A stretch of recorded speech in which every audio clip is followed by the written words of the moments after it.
I don't know how to do this anyways. That doesn't even fit the full screen. God, I'm unprofessional.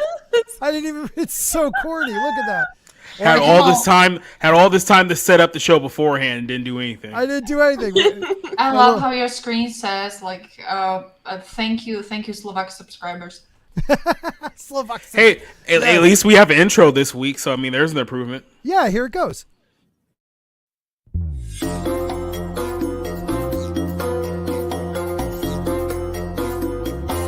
Kinda sounds weird to me.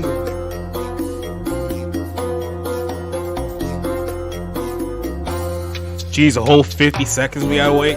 I do that because I'm special and people will wait.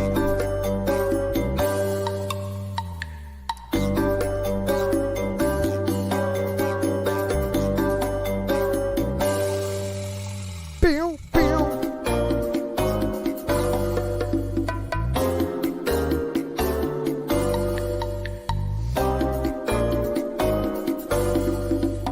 I feel like this is an updated one or something. It sounds weird. This looks like updated the toys in the background. Yeah. Is this still going? Doop-a-doo. Yeah, 10 seconds. It's very long. Get used to it. This feels like a hostage situation. This is the silent part. A Sparky News podcast production. Was it your professional voice? That was. I tried. Oh, look at George the Giant Slayer. I used to know him. Come back to us, George. He's moved on to bigger and better things. He is. He's moved on. Why haven't you yet, Jane? Don't do it. Don't you dare do it. Culture hides too. He has family obligations. Culture's doing everything. There's a million jobs. He's playing golf. He's stalking Gary. You never Building know houses. what he's doing. Yeah, building houses. With his bare hands. I built it with my bare hands, DIY style. Hello, everybody, and welcome to The Dump. My name is Scott. This is Sparky News Podcast, and yes, we are monetized again, so I'm actually getting subs again. Yes, very long intro. I know that. It's so long. That's why people love it. Yeah, you're welcome, by the way, because after we single-handedly saved your show last week, all of a sudden YouTube wants to pay you again. So. Right? I don't know what happened. I really don't. But I do know we have a special guest tonight, an artiste, we may say. Hey, look, I've been here before. I mean, yeah. Well, not you. Yeah. NyRiam. You know what? Why are you up there and she's down? That is sexist. All right, here we go. Yeah. Now we could go with a different thing because I put all the white people on top. You can never win. You can never win here, people at YouTube. I learned not to argue about my position on the panel because it kind of backfires on you in a completely different meaning. It really does. It really does. I don't even care if I'm in this corner. Some people really get upset by that. I don't mind because I'm a YouTuber, Kate. And everybody knows this. Everybody knows this. All right. So NyRiam, tell us about why you are so special to me and why I am so special to you in red. Let's count the ways how important I am to your life and your art. No, let's just throw that out the window. But I do want to talk about this. I started sweating. She started sweating. We do have your IndieGoGo here, which is gorgeous. Gorgeous. If you guys have not first bought this fantastic one here, the Drive, this is volume 1. I'm going to blow it up. But we have the beautiful artist right here and a writer of words, I will say. Now, does Red help with the actual writing, or is that all you? I know this one was all you, right? He does do editing. He admitted actually just some while ago that on the first book he did only light editing because he didn't want to offend me as a writer. But since my European English and word formation and stylistics and everything isn't as great as I thought. Well, and are you saying as a writer? Like, do you guys spell things differently? Are you like the English who spell like honor with a U in there somewhere? No, honestly not. It's not about the spelling. It's about the stylistics. We kind of put our sentences together a little bit differently. Okay. And sometimes it shows, Yeah. Well, then luckily you have Red because he's a great author in his own right. We have Sunsworn. Wings of Vengeance I have behind me too, and he's fantastic. So guys, make sure you support their IndieGoGo. We're gonna actually look at the footage in a little bit, see the little piece that Red put together.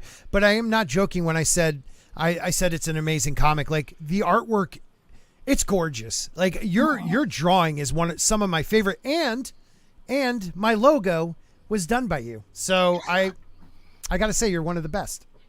Thank you. You really are. Oh, I can say that. Oh my God, I thought I was having a freaking heart attack near him. I thought I slipped up because I do that sometimes. I even say like people's names when they're like, "Please don't say my name." No, that was the very first thing that I told on every stream. Like call me NyRiam, call me Kate, call me hey you, whatever. I react to everything. I slip up all the time. It's tough. But thank you for being here. We also have the lovely Jane Theory. How are you, Jane? Hello, hello. Happy to be here. I'm happy to have you, as always, to bring up the classiness of my streams. And to bring it right back down, we have Jacob from Society Reviews. How are you, Jacob?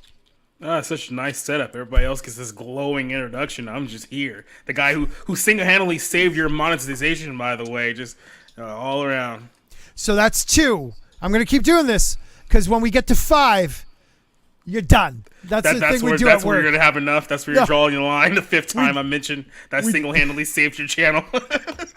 We do that at work. If someone tells a story 5 times, they're done.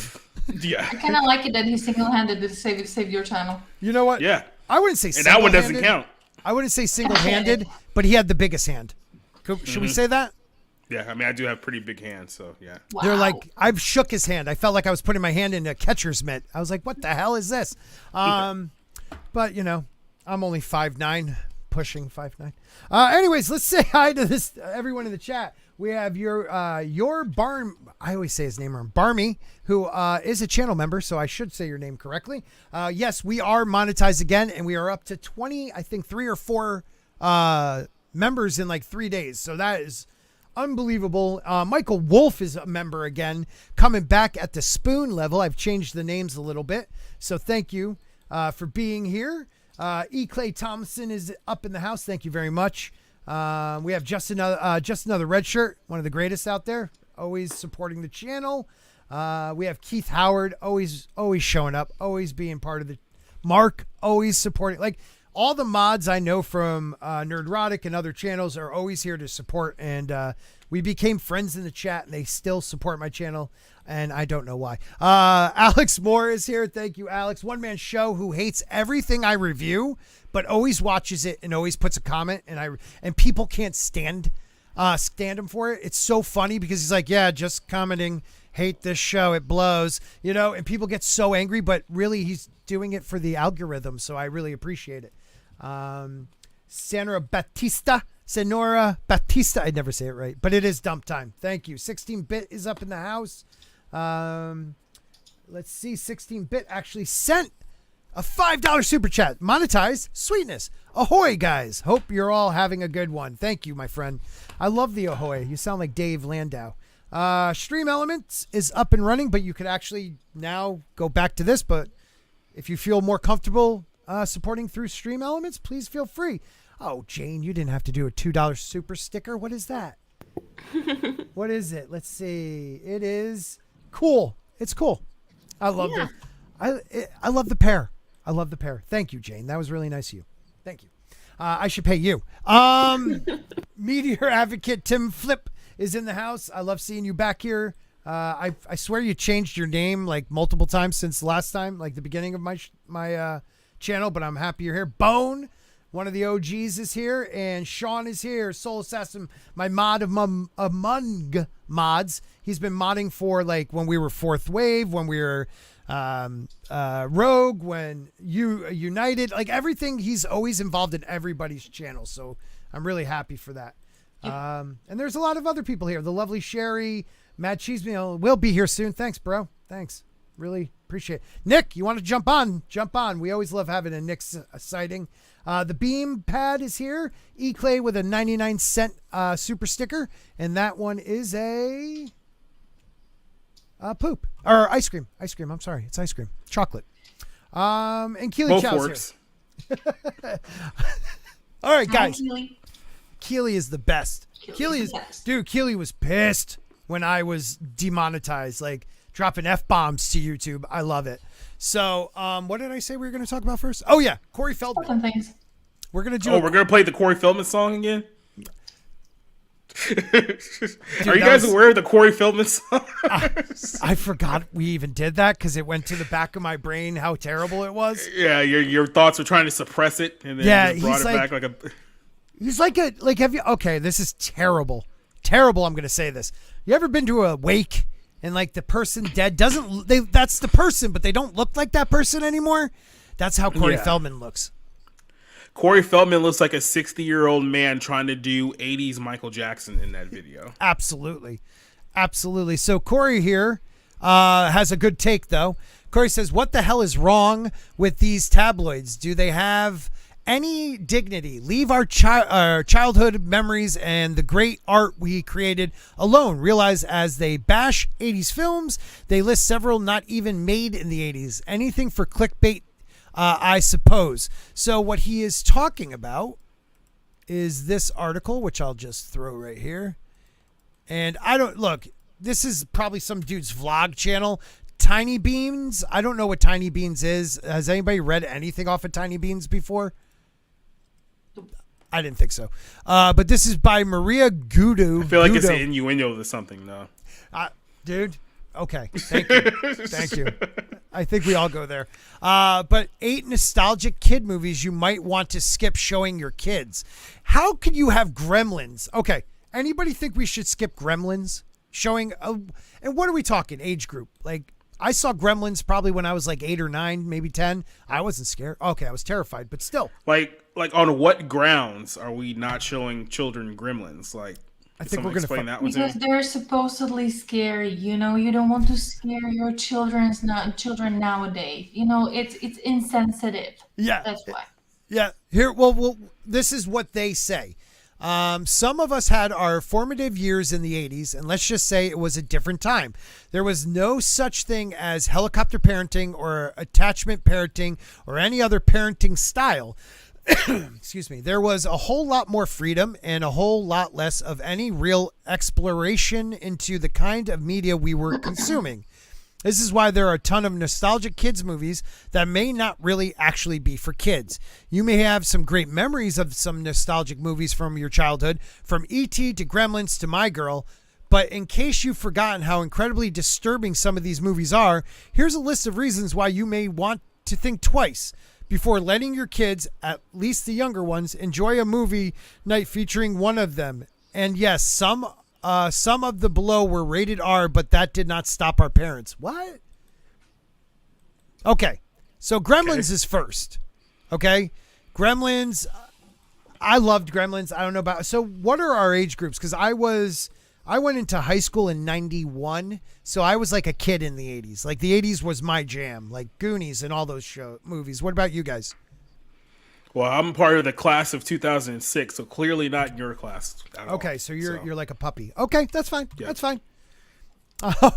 But did you watch these movies when you were younger? Yeah, I mean, I pretty much watched. I'm pretty sure most of the movies that are on this list. Like I said, I'm trying to understand like what grounds would they have to be like, no, don't show your kids this. Show them Proud Family instead? Question mark? Like, I don't Dude. really understand what the goal here. But okay, good luck. I could talk about that Proud Family shit all night, but we'll move on before. What about NyRiam? Like, I know like you're younger than me, but your country's probably 2 decades behind America, right? You guys Yeah. are just getting DVDs, right? I'm just kidding. Yeah, we just started using the VHS and stuff like that, you know.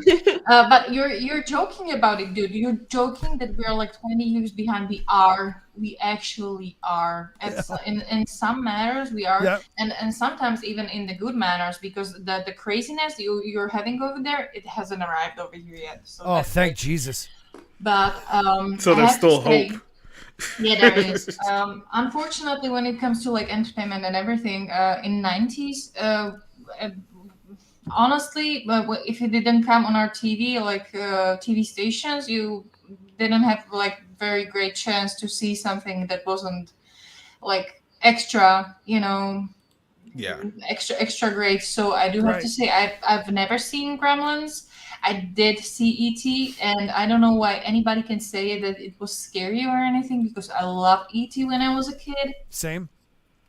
and there's nothing more to it. Well, Jane, let's put it this way: when you like talking about ET, are they saying like kids are less mature? Because I mean, I understand there's some strong moments in ET, like when ET gets sick and the military comes in, but still, it's a classic kids movie, like Follow the Reese's and Phone Home and all that good stuff. What do you think? I honestly don't think it has anything to do with any of that. I think that these films and television shows represent a generation that they take issue with. I think it's the same problem we see with why they're rebooting everything.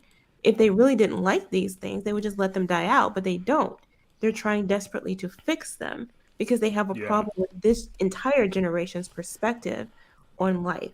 So I think that's what it is really foundationally. I don't think it's about the stories because you have things, movies, TV shows coming out that are just as gruesome, they're just as sad.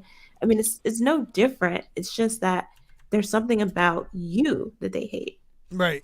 Yeah, it's interesting you mentioned that. It's interesting you mentioned that because I did a piece like years ago about like all of these like reboots that were seemingly trying to like wipe away the history of pre-existing films. It's like when they decide, hey, let's do a brand new Scream movie. We're gonna call it Scream. Like, so there's already a movie called Scream. Yeah, but this is the new and improved version of Scream. Same thing they do with like Halloween and Charlie's Angels and all these other Ghostbusters, obviously, where they try to, I guess, do a movie with an established fan base, but do it in a more progressive light and try to do it with the exact same name so that people, their hope is that people don't even remember the ones that came out in the 80s, 90s, and 70s, and they'll only look for the updated version, the one that came out in the last couple of years. But it's like, no, that never works. Right. It doesn't. It's just wrong. We have 34 people watching right now, and a beautiful human being. One of them is Makini Draws for $5. Congrats on getting monetized again, Scott. Thank you, my friend. Makini is a true like OG friend. His channel rocks. He is a great artist. He brings the back to that ass up. I don't know. He just draws great female art, and I love it. I love it. He's bringing it back. Not scared to make a female look like a female. Just like I saw. I don't know if you guys saw, kind of going off topic for a minute, but I saw like a poster for the upcoming Guardians of the Galaxy, and they make Nebula look like a dude. Yeah. Like literally a dude. Like, it's not like, okay, baggy clothes. Like, she goes from curvy, beautiful Carrion Gillian to like a dude with her head on it. Well, have you seen the picture of Kang the Conqueror that's been floating around? Yeah, the photo you shared with us. We'll be showing it. Ebony? Well, yeah, isn't her name Nebula? Oh, Have you seen it? I saw it. Yeah. Okay, it's terrible. She looks all jacked up.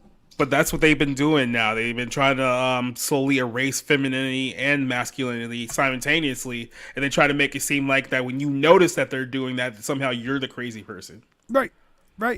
It's just wrong. But we'll talk about that a little bit later. I want to get through this and then show Bond because I know NyRiam can't stay the whole time, and that's okay because it's like a different country across Different the pond. world. We're in a future. Yeah. She is in the future. Ask her the lotto ticket numbers. I'm sorry, I'm just going to interrupt because this future thing just reminded me of a joke. Like, do you remember when the Queen died?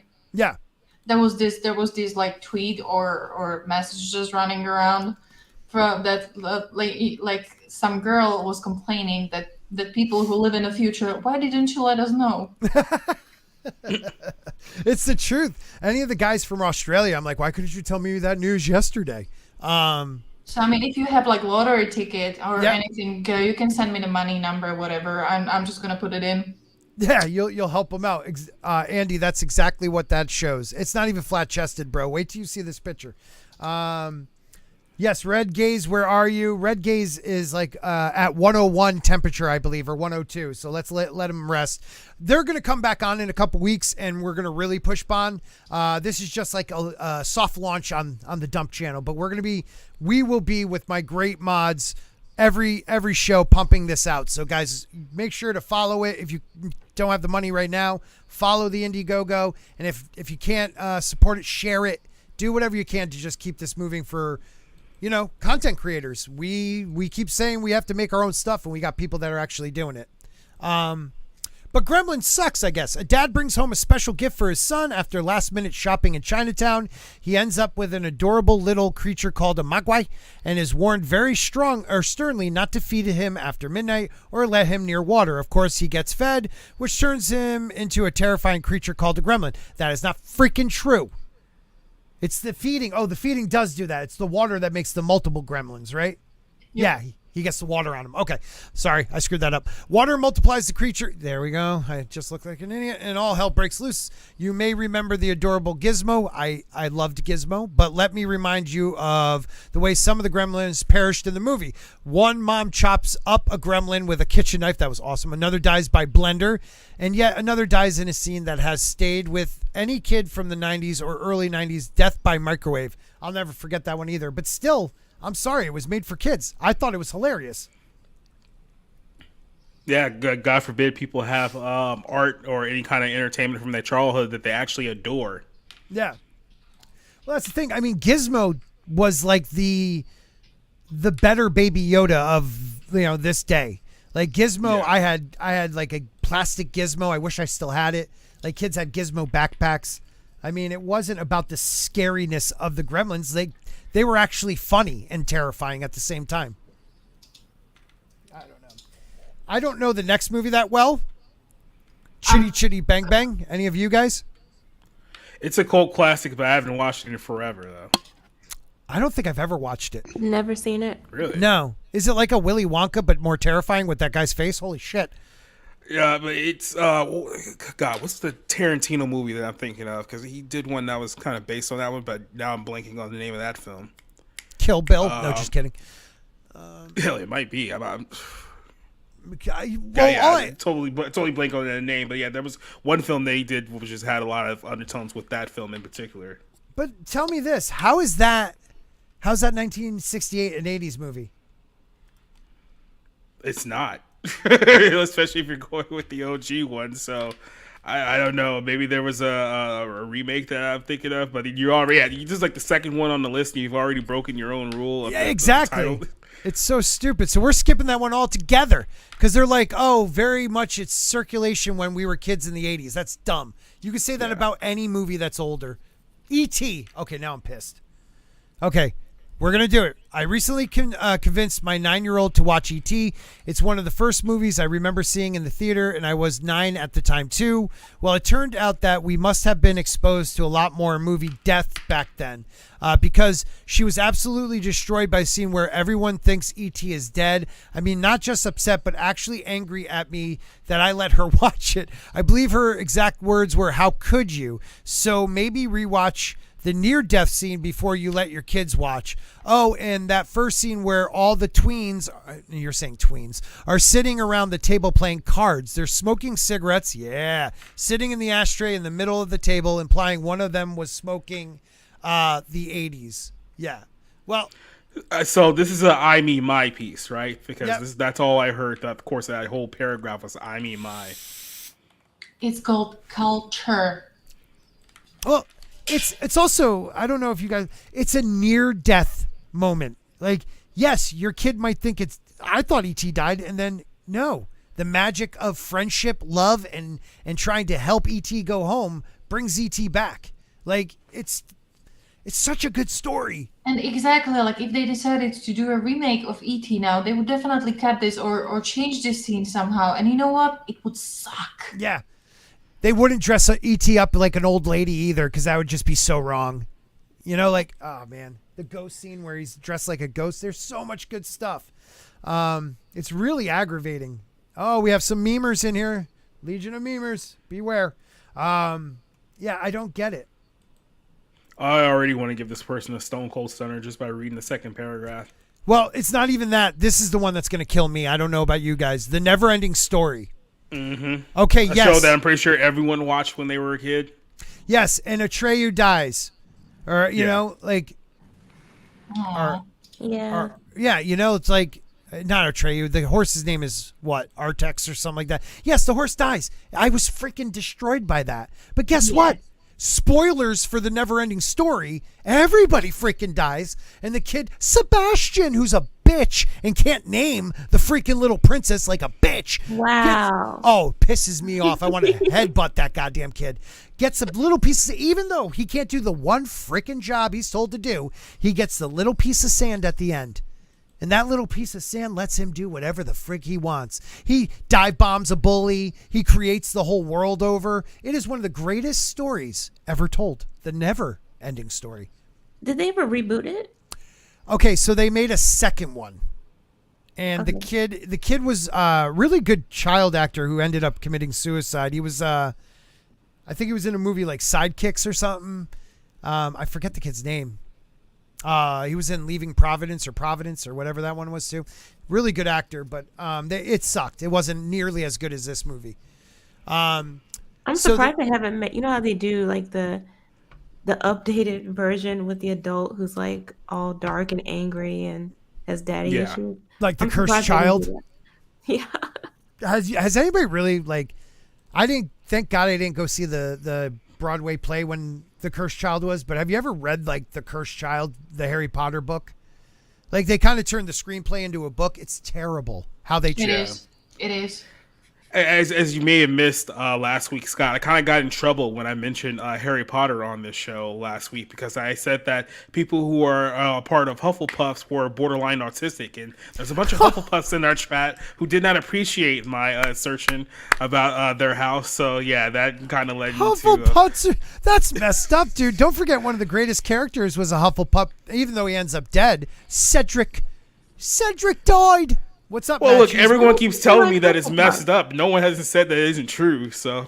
I don't think it's true. I think Hufflepuff are just really friendly and sweet. Yes. And kind. And high. You know who else are very friendly and sweet?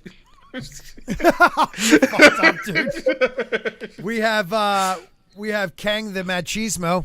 Wait a minute. No. No, that's Mordot. I'm the YouTuber's You son of a YouTuber. bitch. It's not. It's in my theme song. It's not. Yeah, you steal shit from me all the time, dude, and then you get me copyrighted.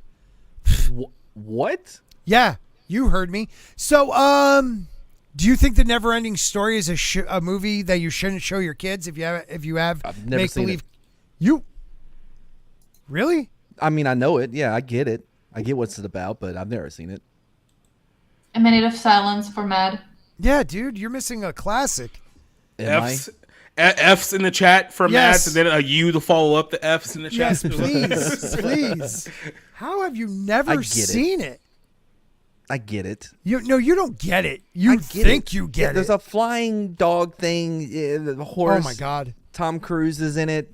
Tom Cruise is in Legend. Yeah, Well, whatever. It's all there. This is Atreyu.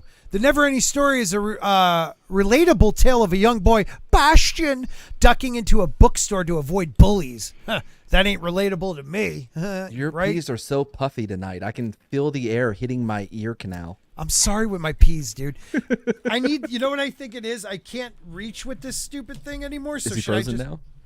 No, I'm not frozen. I'm saying I can't reach with this stupid thing anymore. This like blocker. I think it helps with my peas. Does that help with the peas? Pickled peppered. But it looks funny. Okay, good. Anywho, so then Bastian finds a book called The Neverending Story, and for some reason reads it in school's attic. Because why not? He could.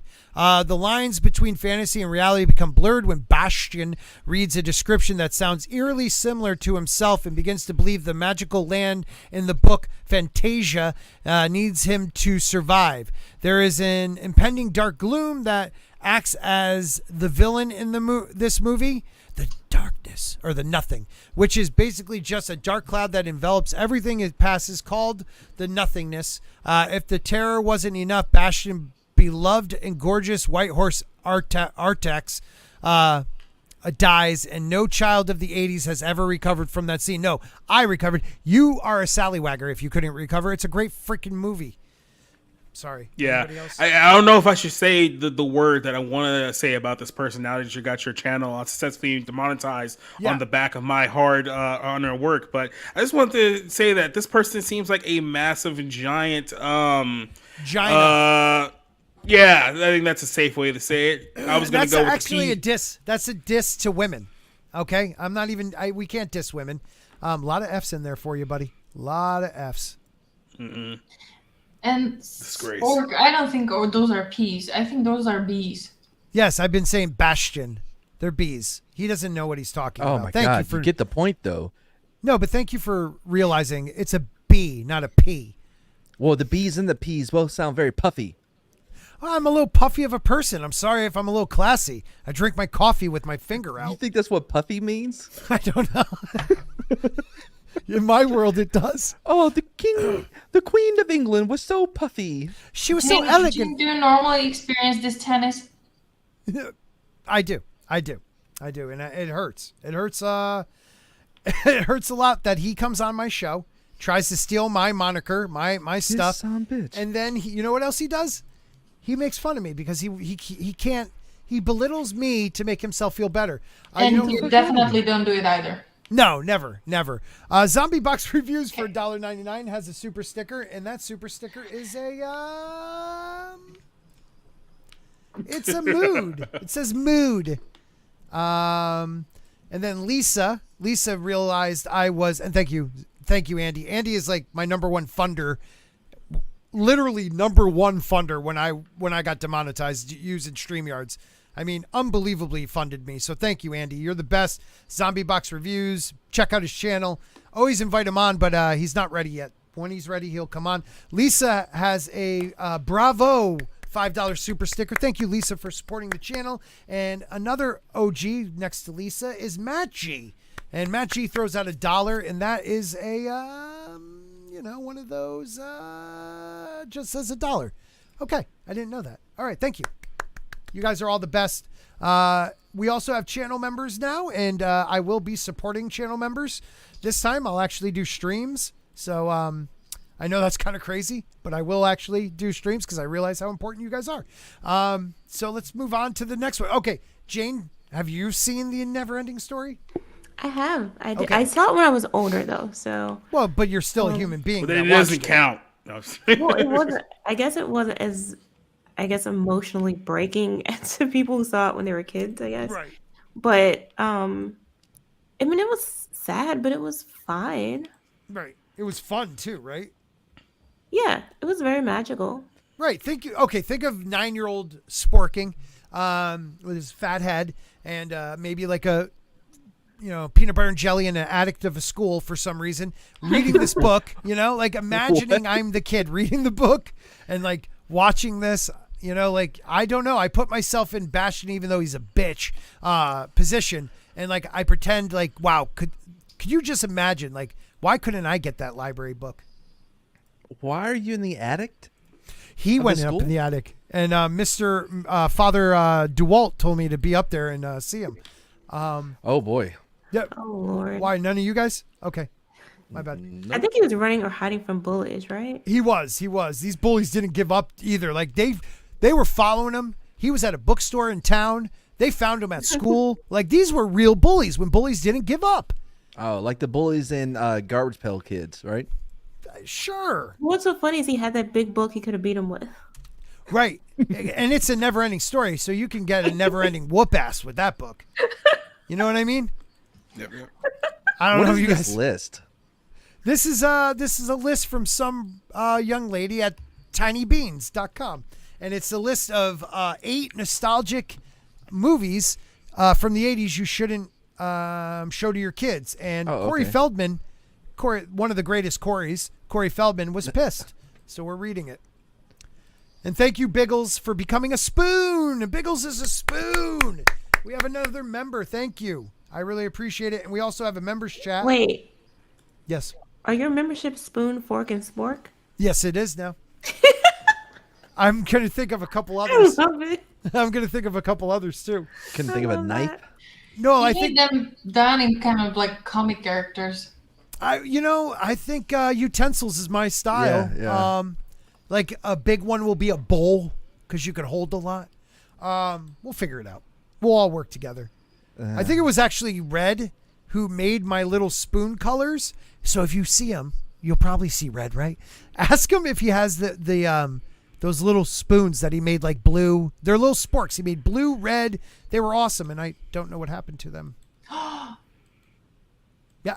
See? Wah, wah, wah. Keely Chow with 2 months says member for 3 months. Fork, it's awesome that I am a member again. I really appreciate you being a member, everyone being a member. It's beautiful. I'm like so excited. I really am. If I had some sleep and didn't feel like crap, I'd be more excited. All right, so My Girl. This is definitely one of those movies Talking about. Go for it, brother. No, I'm good. Okay. I mean, you get me claimed all the time, so. What? Yeah. You do it on purpose. I know you do. I've never gotten you claimed. He's like, I'm going to totally get Scott because, he's trying to support me by letting me be on his amazing Wednesday show. You're trying to support me? This mother... Let me tell you something. What are you talking about? Oh, I wasn't even supposed to be here tonight. You see how ungrateful this dude is after we single-handedly gave him his monetization back last week? He gives no respect whatsoever. Four. Like, he should be cutting us a check. I woke up. I was like, let me just go out, And then I see messages and text messages. And I go to the girlfriend. I'm like, hey, look, I got to step in. Scott's really sad. I am. I needed help. I got stuff going on. I got to get up early for work. And, I thought you would, respond. I did. Oh, you did? I don't have my phone. Am I on not me. here? No, you're amazing. I'm going to make you the administrator really quick, too. And you know what else is beautiful is Culture always has something to do lately on Saturdays. Kind of He funny, has something to do every day. Yeah. Guess I'm not that big As long as it's not with us, he has something to do. So, how many of you saw My Girl as a child? 1991, which is not I didn't an 80s see it, but movie. I get it.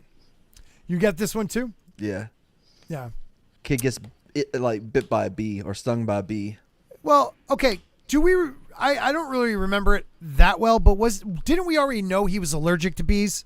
Yeah, we knew the whole time. So he's an idiot. Well, yeah. This was like natural Yeah. selection. He's what we like to call a Jurassic jackass.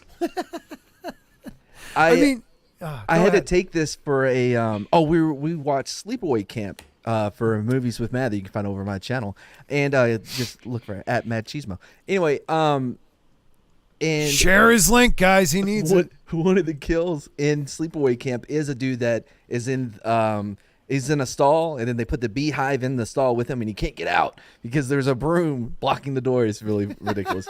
But Made you think of My Girl? Well, yeah, we put a clip in. I put a clip in of where he gets attacked by the bees. And as I'm getting that scene on YouTube or whatever, legit, I almost broke down crying when she goes up the to girl. him? Oh yeah, when the girl's like, Dude, but he that's needs tough. his glasses. I'm like, Yeah. oh my god, Where's his glasses? Thomas J always wears his glasses. It almost Why? got me. Come on, Thomas J. You want to go climb a tree? You're like, huh? Okay, it's emotional. Don't get me wrong. And maybe I was a little bit older, like I was going into high school in 91. So maybe I was a little tougher than the little kids, even though it did make me choke up a bit. But I don't know, a 9-year-old, maybe not, but like a young, 12-year-old, I think this is a good movie to show them like, hey, son, don't follow a girl everywhere because you love her because she's going to get you killed by bees. Yeah. Yeah. Yep. She could buy another mood freaking ring. I agree. And then in 30 years, she starts in OnlyFans. It just doesn't work out. Right. Wait, Nah. did she really? No, not even 30 years. In like 5 years, she's dating a loser that has a Camaro. And you're Yeah. poor, Thomas J, like giving him money for gas and condoms. She says that I'm boring because I don't drive a Firebird like he does. You've always been my dark is friend. that? What's that? What's that, Jane? No, it's so dark for a love story. You got to go dark, Oh my god, giving her money for gas and condoms. Yeah. And I'm talking when they're like teenagers, not this age, because that would be wrong. Okay. Let's move on. Willy Wonka. Okay, there's some messed up scenes. I can give you that, but This could be a horror movie. it could be. I mean, the part where they're going through the tunnel and they're chop off a chicken head. Okay, I get that could be a little scary. I was terrified as a child, and I the still diarrhea loved it. fountain. Yeah, yeah. But I still loved it.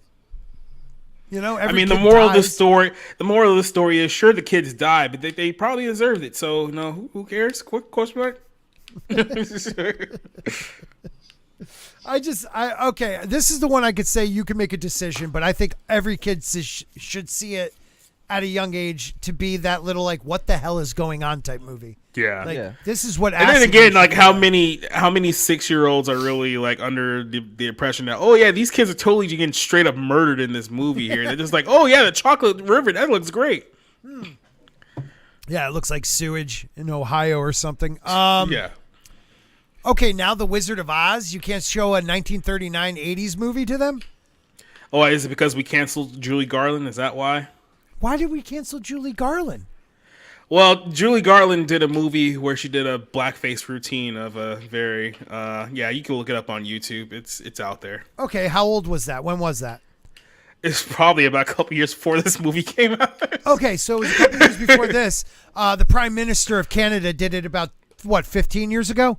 So, I mean, like, people make mistakes. They forgive certain people. Why can't you forgive a girl who was an idiot in 1936? I just never thought it I mean, Trudeau's not a bad guy. I mean, he's not like someone who would like, I don't know, seize your bank accounts if you try to protest the government or anything like that. I mean, come on. I mean, his dad doesn't have a Cuban accent. Well, no, he doesn't have any accent. He's dead. Oh, that's true. Well played, sir. Well played. Stand by me. Do you think you keep your accent in heaven? Oh no, you totally sound like you're from like New England, but not like Boston.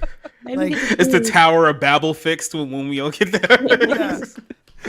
Everyone comes up and is like, no, everyone has like a very London like proper like hello. Oh Yeah. God. Hello, Jane finally came up here. I've been dead for 20 years waiting for you, my friend. No? What would be the accent in hell then? If that's the accent in heaven. Like a pygmy, like Wow. gypsy Irish. See, I would think it would be reversed. Yeah, I think the Irish one would be more fun in heaven. No, I It'd be a definitely lot think the more British fun. one will be in hell. I mean, Yeah, that's more likely. Yep. Yeah. Reverse. Okay, so in heaven you could have like a fun gypsy, like I'm talking like what's his The name, music Brad and Pitt. stuff. Oh yeah. The deal was, buddy, how you saw it? Yeah, like that one. Yeah. That would be fun. It's so Everyone fun. in Fucking wheels. It would be like steerage and Titanic. or just be a big joke on everyone, and everyone in heaven sounds like Jimbo and Zeke. Oh no, Gilbert Godfrey. Oh my god. Just a heaven filled with Gilbert Godfrey. No, Gilbert Godfrey would be like purgatory. Like you have to make it through. Yeah. And he's talking like as the parrot. You want a cracker? Yeah, British Biggles is right. British accent definitely is hell. Like, welcome to hell. You will have a pineapple on up your ass at 10 a.m. You're all going to die Yep. down here. Every day you will die multiple terrible ways. I could do Andy. I do a better English accent than you do. Yeah. I I guess. think he's from England. He's from England. He's foreign, I know that. He is definitely foreign, maybe Canadian. I don't know.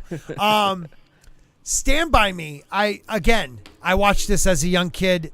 Awesome. Just because they're going to look for a dead body. I think the hardest part was for me is when he goes into his underwear and pulls out a leech with a little blood on it. Yeah. That was like, Ooh. as a kid, that was the toughest part. I think it has a very healthy story, which is why they hate it. Because Jerry O'Connell went from playing the fat kid in Stand By Me to dating, what is her name? Rachel. Rebecca Stamos. Mustaine. Yeah. Whatever. Yeah. Dating. I think he bred with her, didn't he? Oh, I don't know. I don't know. That's a either. weird way of Red saying it. Yeah, that was a really messed up way of saying it. I don't know why I said it like that. Bread with her. I'm sorry, Jerry O'Connell. Oh, like they're watching the show. They Well, bred Jerry, together. maybe. I like Jerry. Yeah, Jerry seems like a down-to-earth dude. And his brother, too, that looks like a Bizarro version of himself. Yeah. Have you ever seen his brother? They were in yeah. a... They're One of my both in Can't Hardly Wait.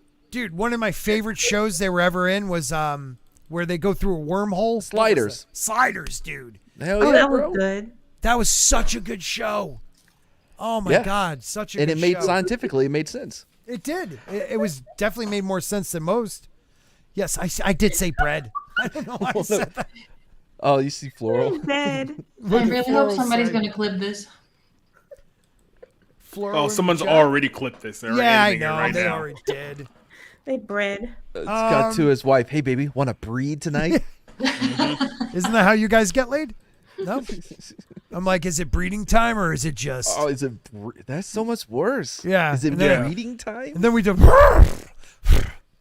Here, get That's your- the most unsexiest way you could describe like sex ever. You want to breed tonight? Like, Oh my god. You know what way breeding goes, right? Too. yeah, There's only one style. yeah. If you ever want to dry up a woman faster, say, "Hey, baby, you want to breed tonight?"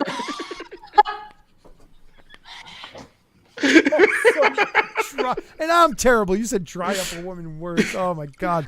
All right. Before NyRiam has to go, I want to show this. All right, and this is Bond. Why don't you give us? Are you prepared to give us a little breakdown of what's going on in our next chapter? Well, kind of depends whether you've read the first book or not. Whoop. So I did. Hold on. I meant to put you up there. Now it looks stupid. Okay. no, there we don't go. do that, please. I won't do that to you. I won't do that. No, to you. no, no, don't do that. Yeah. Anyway, it kind of depends whether you read the first book. So if you did, like Scott did, it basically leaves us at a point where we have this young heroine werewolf girl called Lena who lost her parents, right? And she's trying to train really hard in her pack so she can stay in the pack and protect her younger brother Jesse, right? And we left off at a point where she was granted her wish in a form that she can start training with other trainees, with other fighters. Not technically directly with them, but she's gonna train with her brother in a secluded barn under supervision of their trainer Rick. So far, not many people know about this, but yeah, they actually are allowed to peek to official grounds to see how the regular training actually looks like. And she's gonna notice this one strange wolf that she hasn't seen before. He's a newbie, he's a weirdo, and there are a bunch of like rumors coming around that he came from a different pack, and he can be dangerous, and the rumor is a curse of this wolf that can either bring some good things to the pack, or it can destroy the pack. And it is up to Lena to figure out whether this werewolf is going to be a threat to her or not. Oh, so it's either she has to figure out, is he a threat or is he going to be like a great asset to the? Exactly. Nice. Exactly. That's a great story. And like if you can scroll down a little bit Yeah, to yeah, show yeah. the pages. Yep. We're doing it black and white. It's going to be filled with training here. We're going to have a training montage. Oh, you gotta have a training montage. I just love to say it. Sorry. Yeah. Let me make it a little bit smaller so people. There we go. All right. So yeah, a lot of action. A lot of action. it's awesome. I love how they turn into like really wolves. Yes, I love the skinwalker concept. I Yep. didn't really want to do the lycanthropy thing Right. because I don't know. It just feels more spiritual, more in tune with the inner wolf that they actually possess. This Yep. is a page from the training montage. Look at that. It's a training montage.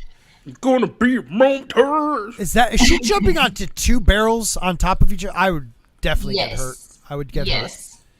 That is awesome. You need to keep in mind that since they are like werewolves, they have special genes, so they can perform maybe twice better than normal human beings. Right, and doesn't it when they get closer to the full moon, they're a little bit stronger even then? Honestly, I don't do this concept in my Okay. story. I didn't know if you did or didn't. I was The hoping you moon would, but I doesn't really understand. affect them. Right, so they are just 2 times stronger than a normal human being. 2 time age depends depends on your rank, depends on your physical capabilities and everything. Okay, so I'd be 1 1/4. But I would totally be a werewolf. It'd be dope. Look at Yeah. that. Wow, that's gorgeous. That is gorgeous. Yeah, and there's gonna be a lot of wolf action as well, like fights, and some possible danger towards the end of the book, where it's gonna get a little bit darker and Yep. scary. Yep. Look at that. Oh my God. Look at the fighting. Your drawing is, I mean, look at the eye. You are, I don't say this just to say it. Like, you are an amazing artist. Like, I literally, like, this picture you guys sent me where she is, I just showed it a minute ago, but I put it back up, so I don't want to pull it back down. But just how ripped she is in the picture with the two massive, wolves next to her. It's just gorgeous. Uh-huh. I want to show this this video though, and look at all these different tiers: $10, $12. So you don't even have to spend that much, and you still at least get you'll get the PDF file. Now, what is teen PDF, and what else? Yeah, I wanted to say that for people who didn't get this, didn't get the first book, we have Teen, where you can get the old book, the Bonds in PDF form, and the new book, The Cursed Child, and also Exiled, that I would like to talk about. It's a short story about one of the characters, about the Cursed Child. It's written by Red Gaze. It's 22 pages extra, like a short story, along with some illustrations. It's really awesome. I gave him like a very, very brief skeleton to work with, and he came back to me with a masterpiece. So I just really love that story, honestly. Yeah, that's a cool one to get. I would like to definitely read that.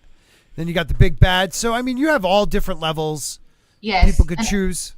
The book also, like the old book, also comes as a separate unit, the Old Lone Wolf, or you can get like a combo in a double howl. Okay. And both books, technically all three books, are separately as add-ons, so you can mix it up however you want.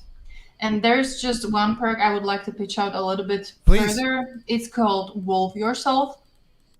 And where's that at? It's at the bottom. Okay. It's one of the more expensive ones, but what we're going to do there. Wolf yourself. There you go. Yes. Oh, you're telling me I could be a wolf?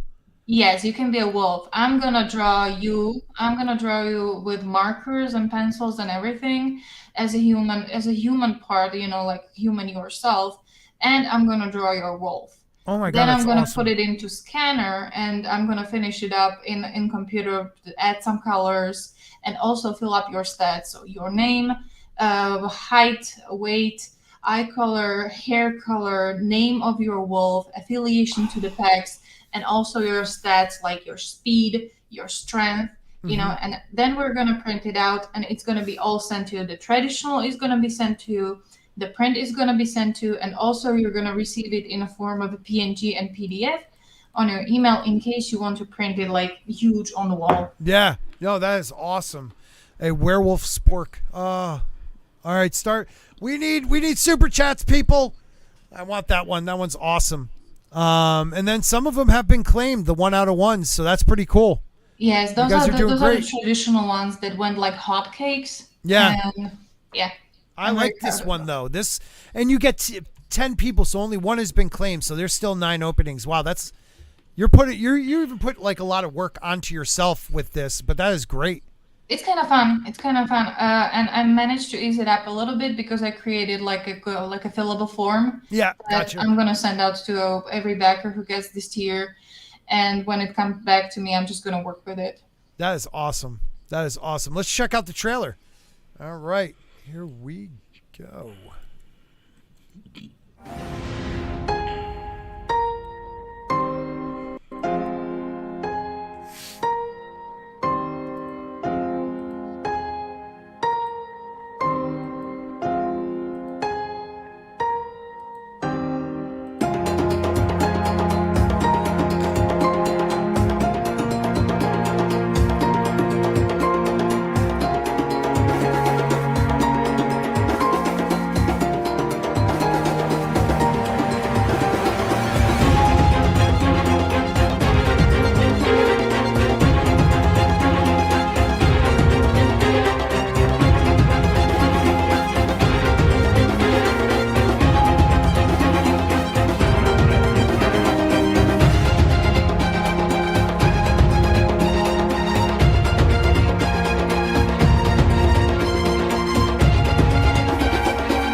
Woo! That is dope.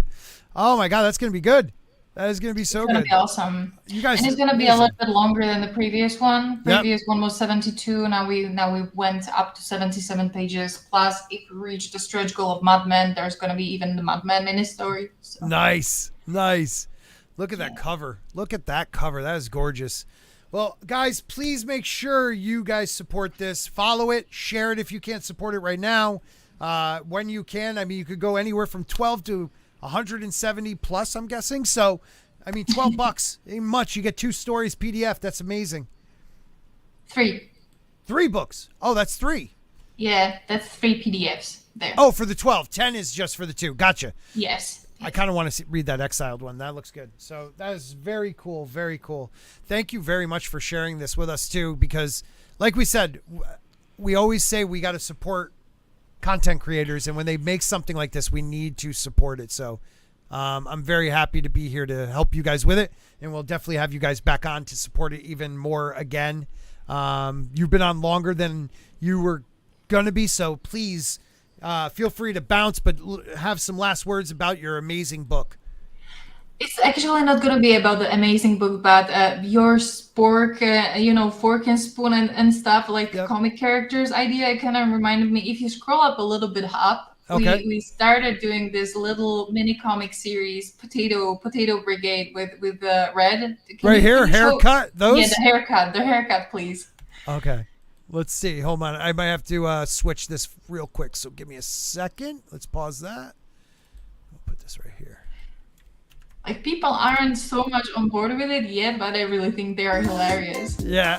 Sweetie, look! I'm sprouting. Looks like it's time for a haircut. You're going to pay someone to pluck the sprout from your head? Well, yeah, I guess so.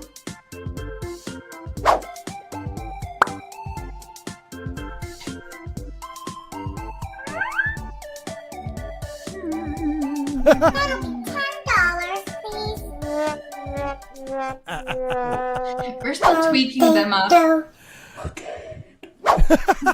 We're still tweaking them up, and we're making like the motivational pictures about them, like that is so good. You can't be used if you're useless and things like that, and we're just having so much blast with it. That is fantastic. Guys, make sure you subscribe to Red Gaze and NyRiam. They both have YouTube channels, separate channels, so you don't want to miss this stuff. I'm telling you, Bond could also be an anime, and if there ever is an anime, I want to voice one of like the chubbier werewolves. Like the old grizzled chubby guy that's kind of funny and maybe falls back a little bit behind the pack. That will be me. That's so awesome. But thank you so much. You rock. Thank you so much for having me on. Of course. And we'll have you guys back in 2 or 3 weeks when Red's feeling better and we have some openings. So please come back. Yeah, we will. All right. So I'm just gonna dip out. So I'm just gonna jump into bed. Yeah, you go chill and tell him I said hello. I will. All right. Love you. Bye. Thank you. Yeah, definitely. That was Night. awesome. Bye. That was awesome. What an amazing. She's an amazing artist, man. Like, Oh yeah. it blows my mind. I love supporting people that can actually draw. Like, she's really cool, and Red is too. I mean, have you been supporting people who can't draw? Is that a shot myself. That's pretty much it. I have been supporting people that aren't very good, like, writers and stuff. But like, yeah, I mean, we all have to put up a culture. Oh, Name never them. mind. No, I was trying to find him. There he is, author Stephen Walton is in the chat.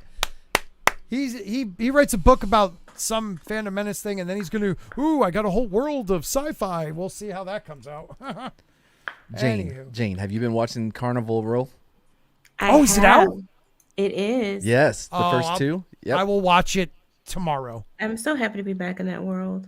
Yeah. Oh, we will talk about it next week. Yeah. Okay, we'll make a spot where we can talk about it. I love how you guys are talking about Mayor of Kingstown on our Wednesday show. One of the best shows on television. Yeah, you guys did a real. Well, I mean, you didn't show up for the Wednesday show. I had to help out. Actually, I was there. You on were the Wednesday Thursday, show. but it was cool. It was cool. No, you guys Thursday. are. That wasn't my decision. I was fine going on Wednesday. Yeah, I don't know what happened there. That 70s show and I, though, this Thursday, or that 70s show, I said, oh my God. That 70s rock fan and I will be doing our second Beatles stream this Thursday night at 8:30 p.m.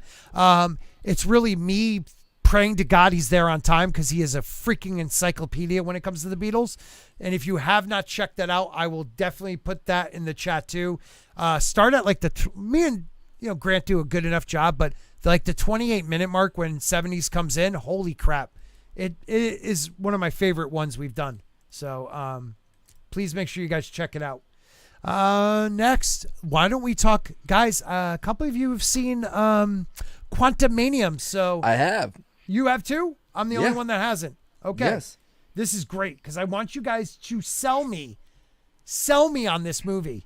All right, so spoilers, guys. We're going to be talking Quantumania.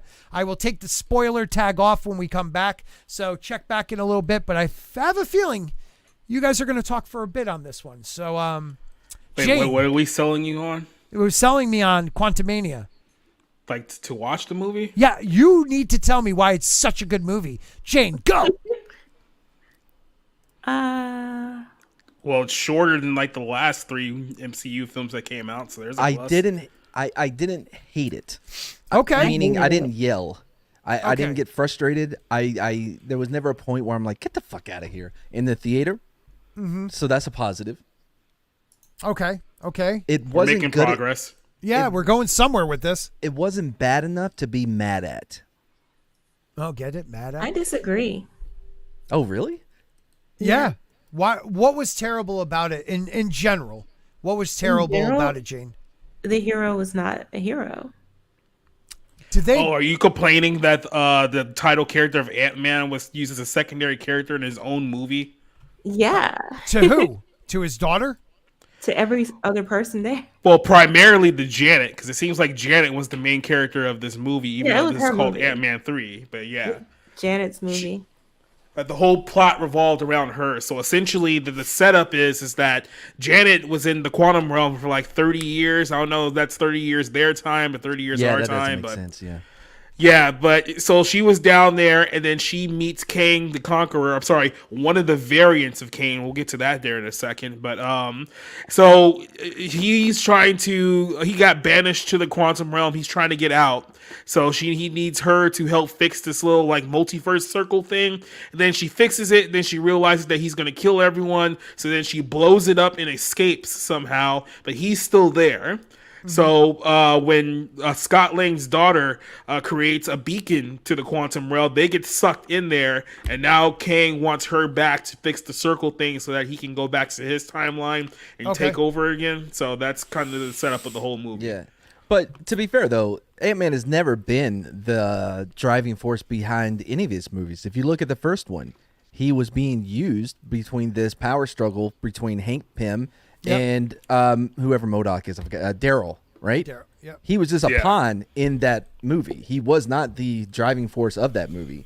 You Even would in the think second by one. this one he would be. Right, but even in the second one, he still wasn't. The girlfriend and I, we watched both of the 2 movies the night before we went to go see it, and man, they were really enjoyable. I really enjoyed them. Not so much this one. Yeah. See, I didn't mind. I liked the first one. I thought Paul Rudd did a good job in the first one, and I think there were some stakes in that first one. The second one, I am a big fan of what's her name who plays the Wasp. Evangeline Lilly. Yeah. So I don't mind her being a little prickly to him and stuff. I love like how he's like Cap. That's what we call him. There's some scenes where his humor helps the movie. Now you're saying this movie, it's just not his at all. I didn't see any humor in it, and no, he's getting talked down to by everyone, including his teenage daughter, Yeah. Yeah. for no reason. They keep saying that they keep basically minimizing and diminishing his own personal sacrifice. that he Right. made Yep. for his family. And this was mentioned too, like the setup of the film is that, Scott's daughter is like this social justice warrior in San Francisco who goes to peaceful protests and gets arrested. So let's just let Right. that be as it Oh, is. jeez. Let But- that marinate. So like the whole thing is that, you know, after Endgame, like Scott's become like this celebrity, so he's going on like book tours, like promoting the fact that, you know, he, along with, you know, multiple members of the Avengers, helped save the world and bring everybody back a few years ago. But everyone's not treating, or at least everyone in his inner circle isn't treating him as a hero. They're treating him as like, well, you're not actually doing anything out there to help any of us. It's like, I literally brought half the universe back like 5 years ago. It was my idea. It was his idea. It's like literally the Avengers were like all in mourning, and then I like knocked on the door and came up with the idea to save everyone. Like it was kind of like my thing. So he's trying to like bask in, you know, being like, you know, a good guy, a hero for like the first time in his life, and he's getting shit on by his own family member because he's not doing it. He's not going to enough peaceful protests and making real change. Oh my God, that pisses me off. What's so crazy too is that Hope is saving the world. You know, she's taking over her father's company, so she's doing the reforestation, food production, housing. Everybody's productive, but he's just reading books, and that's how it's portrayed. Oh, like God. he has earned the right to rest, in my opinion. But again, it's like when you bring back half the universe, it's like how much more productive do you need to be? Like. Not half the earth, half the universe. And that's not going with just people. That's animals. Like they made it abundantly clear, like half the universe means half of everything, which All is life. dumb. Which is dumb because like you're talking about resources and you take away the majority of resources for the dominant culture on that, you know, species on that planet. But he brings it all back. And it was his idea. The whole time heist is his idea. It would never have happened if that rat didn't save Everyone on Earth had literally been mourning the loss of their family members for 5 years, and he helps bring them back to life. And yet somehow he's still viewed in this movie as the bad guy. It's like, I don't know how that happened. Right. Yeah. That's crazy. So It was so bad too. Like one of the other issues I had with this, and I had the same issue with Falcon and the Winter Soldier. If you want to make the teenage girl activist to actually be a hero in what she's doing, you have to show us what she's fighting against. right. And they don't do that. They sure are getting arrested. They sure are talking about it, but they don't actually show us whatever it is that's happening in the world that's such a problem that needs to be solved. You know what she's fighting against? That right there. That right there. That face. Yeah. By the way, MODOK was my favorite part. The only time I laughed in this movie was when he was dying. Yeah. How did they mess him up though? But they did. Well, first of all, let's make one thing perfect, because there's going to be a lot of like story and character related issues with this film that we're going to talk about here. I want to point out the fact that the writer of this film, whose name is Jeff Loveness, he has not written a single movie in his entire life. He's not a film writer. He's not a screenwriter. Again. This guy's background is that he wrote for episodes of the Jimmy Kimmel Show and Rick and Morty. And Marvel decided to put him at the helm of a $250 million MCU film based on that and that alone. So if you're wondering why the characters don't make any sense and why a lot of the storylines don't make any sense, because they put someone who's completely unqualified and inexperienced to write a feature film in charge of this movie. And You know, it's funny too. At the end of Endgame, you got Hope, you got the Wasp, you got Ant-Man, all like hugging, watching fireworks, and like, you know, it's all peaches and cream. But like now we're saying like, okay, it's my new term, peaches and cream. Shut up. Now we got into like what is this? Like a year later, maybe? I don't even know anymore. Okay. And she's like nowhere in like anywhere. He's, you know, like she's like, oh, now that dad's home, it's been a week, it's back to work. You know, it's like getting arrested. My dad just again brought back half the universe, and I'm going to attack him because he didn't go to a mostly peaceful protest. Am I getting that right? He didn't throw Molotov cocktails at cops. So, you know, what is he really doing to help the community? Piece of shit. What? Or shrinking their By the way, I'm going to introduce you to a little band called 112 later. 112. Oh Okay. yeah. Okay. So like, yeah, there's just so many things in this movie that just don't make any sense. Like I said, the whole plot is that Kang needs Janet to fix the spear thing that she broke so that he can go back to his multiverse. But it's like genius. But this is the thing, though. So he's trapped there in his universe by himself. He has no way of getting home. So instead, he turns this quantum universe into like his own personal like empire. So he Yeah. literally creates like one of the most advanced civilizations with like a full-fledged army and ships and soldiers and all can't this stuff. figure out PIM particles. Exactly, and so he can do all of this because he's such a great intelligent being, but he can't fix the little circle thing that goes into his chair so he can go back home.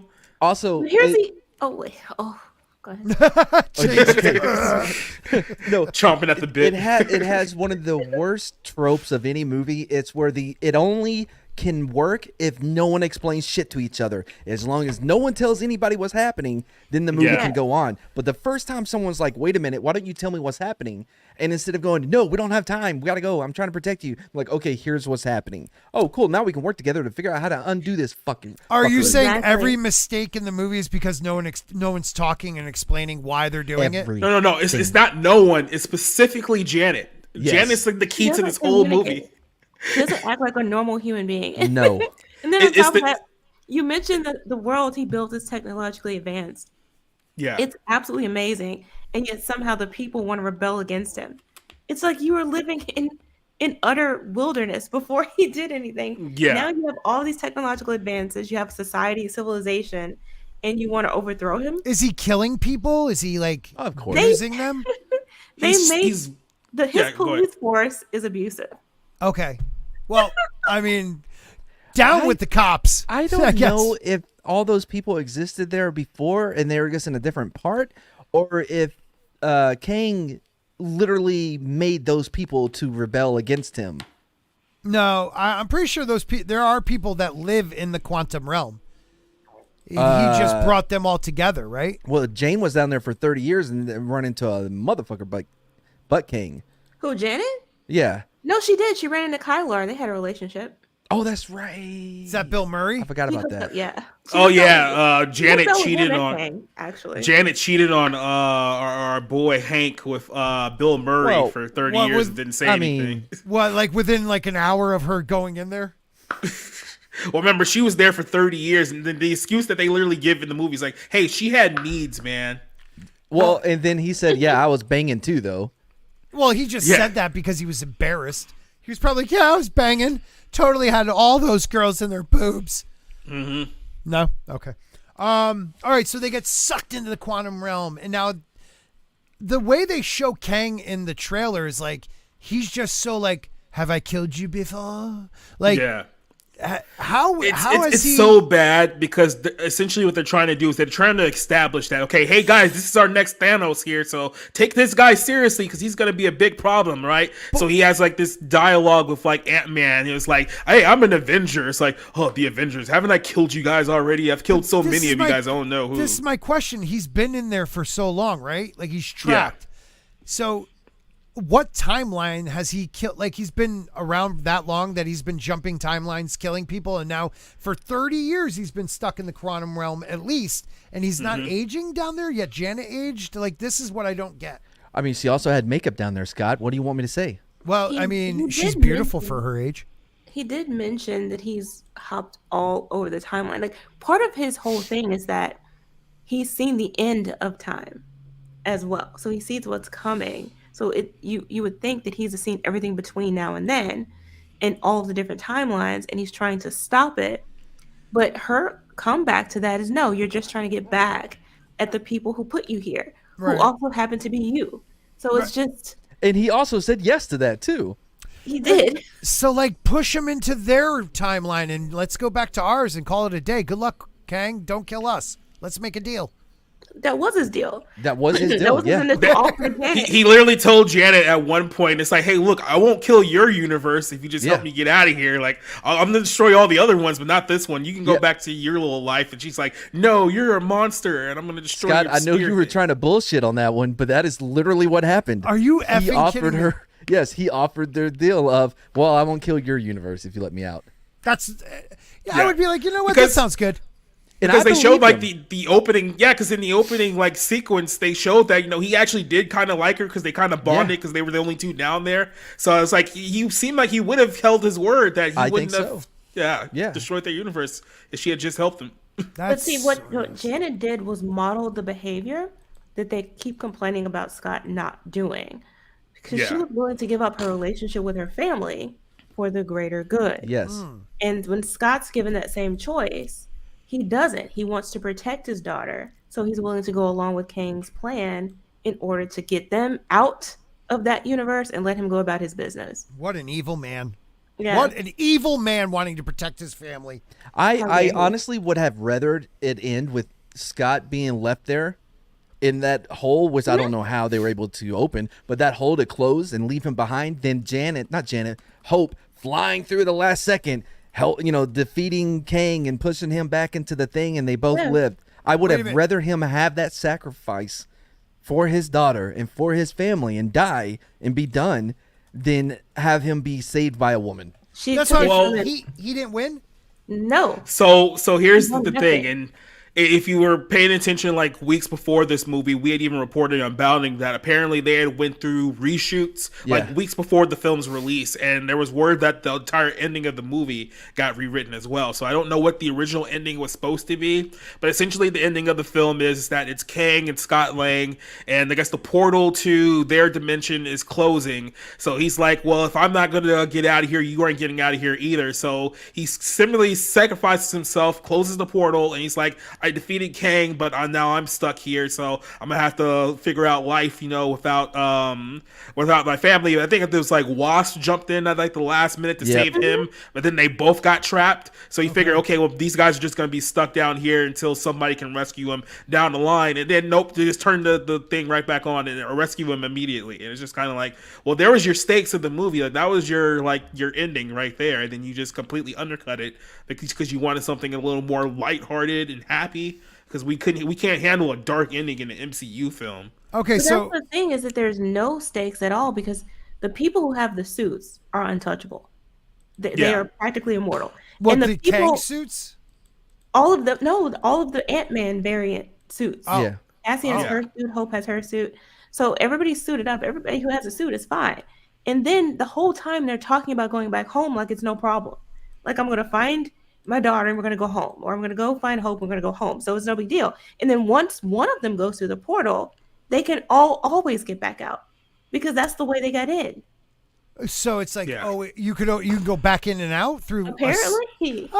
So it's really not high stakes at So all. what was the point? To introduce Kang. But he dies, and then we get a million goofy ass versions of King. I don't know why they were so goofy in the stadium. What do they call them again? The King. Council, the Council of Kings. Ricks. Oh. the Yeah, Kangs. exactly. The Council of So Kings. yeah, that's your big post-credit scene at the end of the movie. You have like the 3 Kang variants who Do you were have the ones Egyptian? that. The Egyptian. Yeah. Ramatat. Well, you have the one that sounds like Forrest Whitaker from Rogue One. Oh yeah. Before the reshoots. Yeah. Is he Asian looking? No, he's just Because you got Kang or Ramatat. You have one that's like an Asian looking guy from because that's a series in the comics. Like that goes back. I think a one of little them looked like he was off the set of Big Trouble in Little China. Yeah. Okay. Yeah. All right. That's such a perfect way of putting it. I know. Yep. And who was the third one though? The third one's just like a futuristic looking Kang. Yeah. Oh, okay. I don't know What's that one. crazy is that in Loki, when they did the variant thing, Yeah. the Lokis were actually cool. Yes. They didn't do Yes. anything cool with the Kangs. They all were Jonathan Majors, right? Yeah. Yeah. Which is a little weird to me if you have that many Kangs. They all are. Because, I mean, all the Lokis were different Lokis. Yeah, that makes less sense though. I like that they're all basically the I same get person. it, but you already gave us that a lot of variants don't They look gotta the stop. same. No, I'm glad that they didn't let Loki fuck up yet more shit. I Because know, that I'm series with you, has dude. fucked up so much. I like Kid Yeah. Loki and Alligator Loki. Yeah. But it makes no sense though, Jane. It And kind then of does. Thor killing Loki. Well, like when you introduce multiverses and all of this time travel and all this stuff, like you've already pretty much blown away any sense of continuity in Right. your series. no to one could begin die. with, so. No one could die anymore. Yeah. Like they may die, but you'll just pick up a new one. Exactly. It was like when everyone was crying about Gamora. what's her name? Not Gamora. Gamora, the other one. Scarlett Johansson, Black Widow. Scarlet Witch. Yeah. Or yeah. Black Scarlet Witch. Who Scarlet gives a Witch. shit? Some broad. Oh, everyone was crying about like Black Widow being gone and dead. She's not coming back. It was like, well, just get another variant from her from some other universe. You guys did that with Gamora and everybody else. Yeah. So why is everyone crying like she's Yeah. actually gone? Real quick, guys. Orville Nation PJ for $2 gave good to catch you live, Sporky. I for some reason he has been like suspended on Twitter, and I don't know why. I guess it was a meme that Twitter made. I don't know. One of the nicest human beings in the YouTube world, and he gets suspended on Twitter. Might tell you something.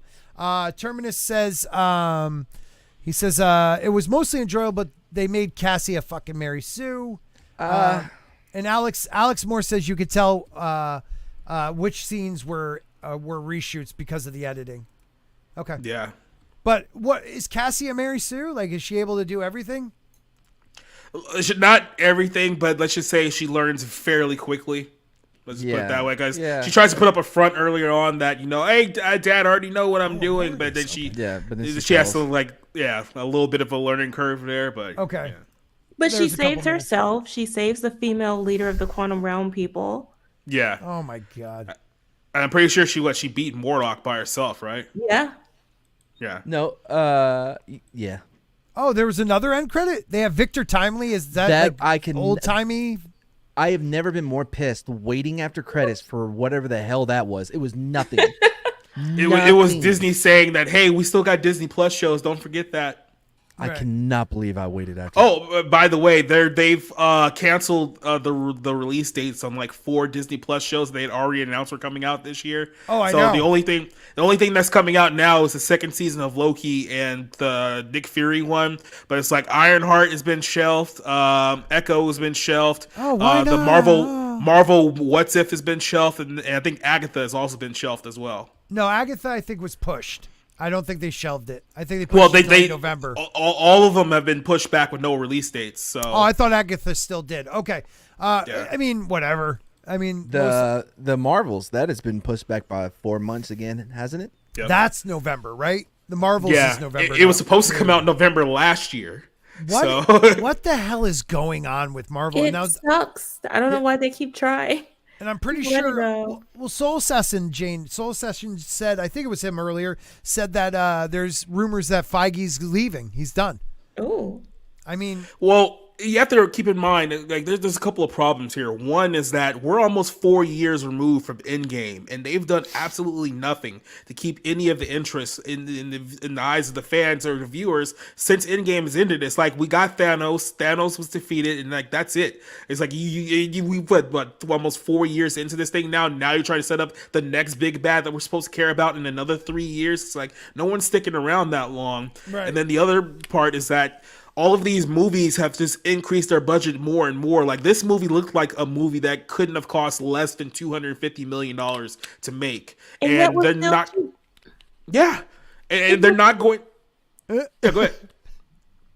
No, Go ahead, I'm just James. saying is that, okay. and they're not going to get, that return back. So Right. they're going to have to cut the budget of these movies almost in half if they want to make any kind of profit from this. But that goes the question, can they make, let's say, a Captain Marvel 2 on $100 million budget with the way that they've built up this universe in the last 10 years? Well, Is all that the even possible pushbacks for and them recut- anymore? Dude, no, it isn't. Wait, and no. and the good question here, do you think it'll make more money than Thor?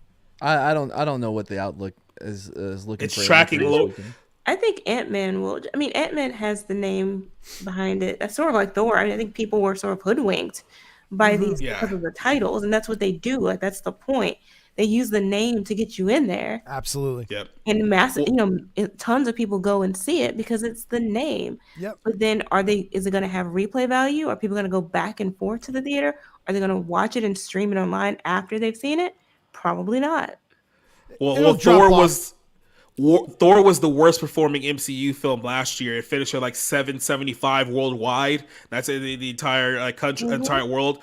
So this one's already tracking below that. They initially said earlier this week that, this is going to open at $280 million worldwide. And like 2 days later, that number dropped to they'll open at like 225 worldwide. And that number's like still dropping.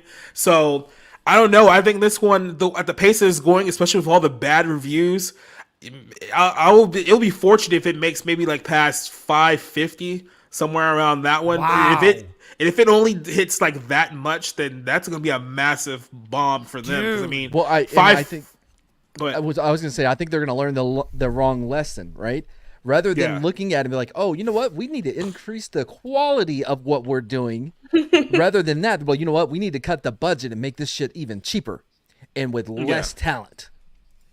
Oh, That's what's going to How happen. much less can you go though with writing than this? But think about that that's for a solid second. This point. is a Not movie. bad. Holy This is a movie with an almost $300 million production budget, and they hire a writer from Rick and Morty to write it. How does that happen? Well, They've okay, been you doing say it across this. the board though. They've been doing that for a lot of these projects, and it's just like, what are you thinking? And then who's watching this stuff and approving it for release? All right, listen, It's but just one mistake after the next. I agree 100%, except that they also did hire the Russos from Community. Yeah, dude, a couple of those early, the guy who did the first Thor movie, God, what's his name? He's an actor, became a director, very classically trained. Yeah. I know Very good. Like, they picked the perfect people at the beginning, but they're no longer picking people that love, like, the Russos love comics. Right. And you could see it in their show Community. Yes. I mean, yes. the action that was in the paintball episode was amazing. Right. So these people like that, they've been given a gift. These other people were given oh God, how do I put my movie in here? I'll never get over that last episode of She-Hulk where we literally break the fourth wall just to go into the writing room and see angry women. Not And little one women. gay guy. And one gay guy. You gotta have the token gay guy. But the villains were guys with baseball hats on that are fans. That's all they were. The villains of her show were us. Yep. Unbelievable, man. Freaking believable. And keep in mind, that was before the FTX collapse. So I think a lot of people internally were under the expectation, because Disney's this major multinational corporation that even the films and movies only a small part of their portfolio, that, hey, we'll still get the millions, the billions of dollars to do these projects, and we'll just rub it all in their face. And then just like that money disappeared, and now they're cutting back. I even heard that Disney's looking at selling Hulu now, which is a brand that they just bought from Fox. Not only like a few years ago, they were talking about selling it to raise early. money. That was like So- 2 or 3 years. That's it. So Selling they're Hulu. Holy shit, that's big. yeah, they're hurting for cash right now, and now it's like all of these Leo passion projects that they've been working on over the last few months, few years, like all of them come back to bite them in the ass, and now they're scrambling to figure out what to do, because it's like, yeah, we kind of burned our bridge with people, and now we need people to watch this stuff, or we're gonna keep losing billions of dollars. So Right. oops. Oh man, that's crazy. I just, it's one of those things where I just, I'm going to watch the movie at some point on the high seas, most likely. Yeah, Raider 'cause Day. Look, dude, it takes a lot for me to go see a movie, like in the movie theaters with all the stuff I got going on. Like you can't trick me anymore with a Marvel movie. Yeah. You can't trick me anymore with the Star Wars. You can't. It just doesn't work. It has to be like if it's amazing, I'm not gonna know it until you guys tell me, because I'm not gonna go see it. It's something I can't do anymore. I've been working on this new bit about this very thing, about how back in the day they had to earn our love for the movies, right? When you went to a movie, it wasn't as easily as going to Fandango and getting 2 tickets. You had to wait in line to get the ticket, then you had to get the ticket and wait in line to get into the theater. There are no assigned seats. Everyone's, it's Thunderdome up in that bitch trying to get the best seats you could. And they aren't as comfortable. Nope. So that means the movie has to be shorter. It has to be a tight 90. Any more than that, then your ass starts going numb and they're going to lose you. And it was symbiotic between them knowing that they had to earn your view, and also us having to fight to get in there. So it better be good enough for me to go through all the bullshit to see it. Yep. And you better earn it. But we don't have that anymore. No, now it's So now they're like, oh, we can do a 3-hour movie about hobbits or whatever. Kick your feet up, eat some popcorn, and don't worry about getting a ticket, because you'll find something somewhere. And these are the perfect 2 seats. We'll go this day. You're right. It's no you don't know longer what that movie phone experience. is.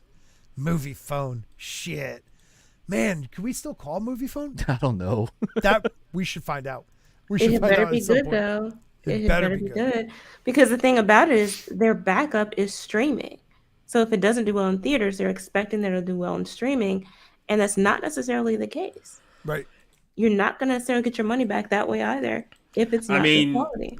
Hollywood tried to gamble a few years ago with the COVID shutdown. Said, "Hey, we can just put these movies on our streaming service and we'll get our money back that way." And they very quickly realized that, yeah, that's not how this is going to work. Like the whole streaming thing, especially going downhill for a lot of these companies with the economy getting worse and things of that nature. So yeah, they can't even rely on that anymore. They got to figure out a way to get people in the movie theaters, and with the stuff that they're producing, it's getting harder and harder for them. Well, I think they failed for their own bullshit because they had so many offers, so many deals for Disney Plus. Like, oh, if you get a new phone with Alltel's not even in existence anymore. Verizon, Yeah. Yeah. Alltel.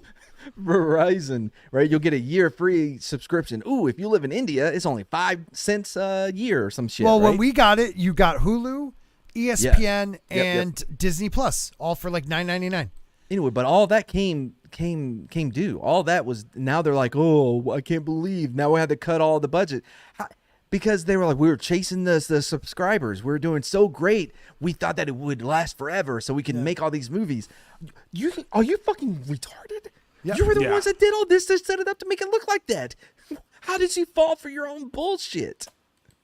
Anyway. It's like they were so convinced on like fooling the public, they fooled themselves. They fooled themselves, yeah. They worked themselves into a shoot.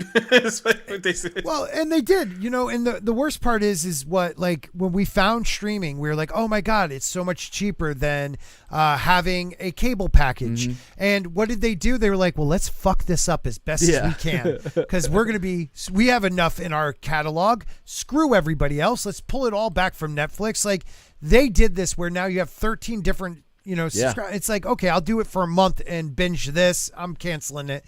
Like, no one cares anymore. I saw a cool like ad for a new show on Apple TV. It's like a futuristic looking poster. The guy's like in a hover car, but he's like sitting out the door on this. It looks awesome. But I have Apple.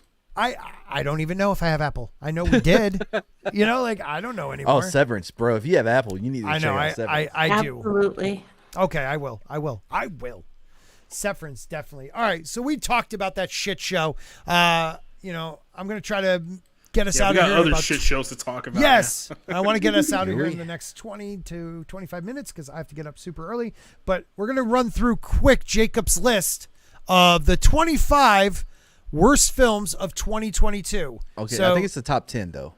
Top 10 worst films of 2022. I don't know if you found another 15 on there that I didn't see. There's only 10 on my list. What, did I say 25? Yeah. Yes. The 25 are the mispronunciation ones. Okay. We'll get It's like to that. two numbers that you couldn't even have possibly gotten mixed up, and somehow you did it. I really did because I'm looking at my own stuff and it says 25. Shut the hell up, you goddamn bastard. All right. I'm on board with you so far. Halloween Ends was garbage. Was it garbage? Yes. Yep. It was absolute dog water doo-doo garbage. So this whole thing was built on, this is going to be the final showdown ever between Michael Myers and Laurie Strode. And they're not even really a big part of it up until like maybe 90 minutes into the movie. Like they focus on two other characters that no one cares about. They introduce in the third film of a trilogy, by the way. And then when you finally do get the big fight towards the end, it's extremely anticlimactic. And it's like, what the hell was even the point of bringing what's her name back, Jamie Lee Curtis back for this? Because this was a complete waste of everyone's time. No, really? That bad? Yep. It's bad. It was garbage. If you're a Halloween fan, do not watch that movie. It will only make you angry. And by the way, Danny McBride, he proves that not every comedian can do horror movies. Stop trying to be like Peele or Keel, whichever one it was. Yeah. Even Jordan Peele's not good at that, so stop. Right? It. Yeah. Danny McBride, go back to what you're good at. Yeah. Mullets in baseball. All right. Next movie, Don't Worry, Darling. Yeah, so this was the film that during Warner Brothers money troubles, I should say, they decided that we're going to push Shazam 2 till 2023 because we need money to promote this movie. And it was what's her face's film, the Weinstein chick, horrible person. Yeah, his secretary. Yeah. No. Even though Olivia Wilde, that's her name. Thank you. So Olivia Wilde. Olivia Wilde one. Okay. Is this the one Yeah. where she yelled at everybody? And everybody hated being there for the movie? Yeah. So the story behind the scenes was way more interesting than anything in the film itself. Her co-star Florence Pugh, who you see in that picture there, absolutely hated working with her and refused to promote the picture with her towards the end of the film's run. So Right. they didn't even talk to each other for months. Allegedly.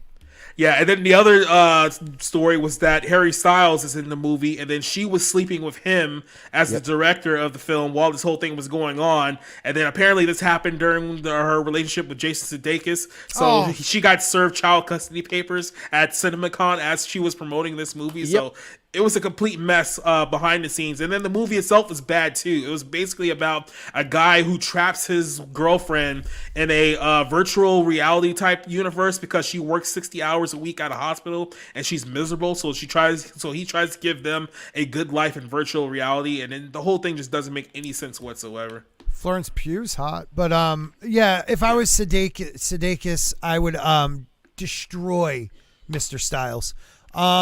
Just out of principle. Out of principle. Okay, that sounds like a great movie. What about Thor: Love and Thunder? I could say this one. It sucked. It was terrible. It's not good. She has fake arms. Those are fake, everybody. Oh, what, you don't think that 42-year-old Natalie Portman just got ripped for this movie? Yeah, no, like literally overnight too. Yeah, no, and I thought the way the love story between Thor and his hammer was comically just stupid. Yeah. They make him dumber and dumber every movie. I get he's like a comic guy, but think of the first Avengers. He was like, in my youth, I used to call it war. You know, like he was so like mature. And then you get him in this, and you flick too hard. Like dope.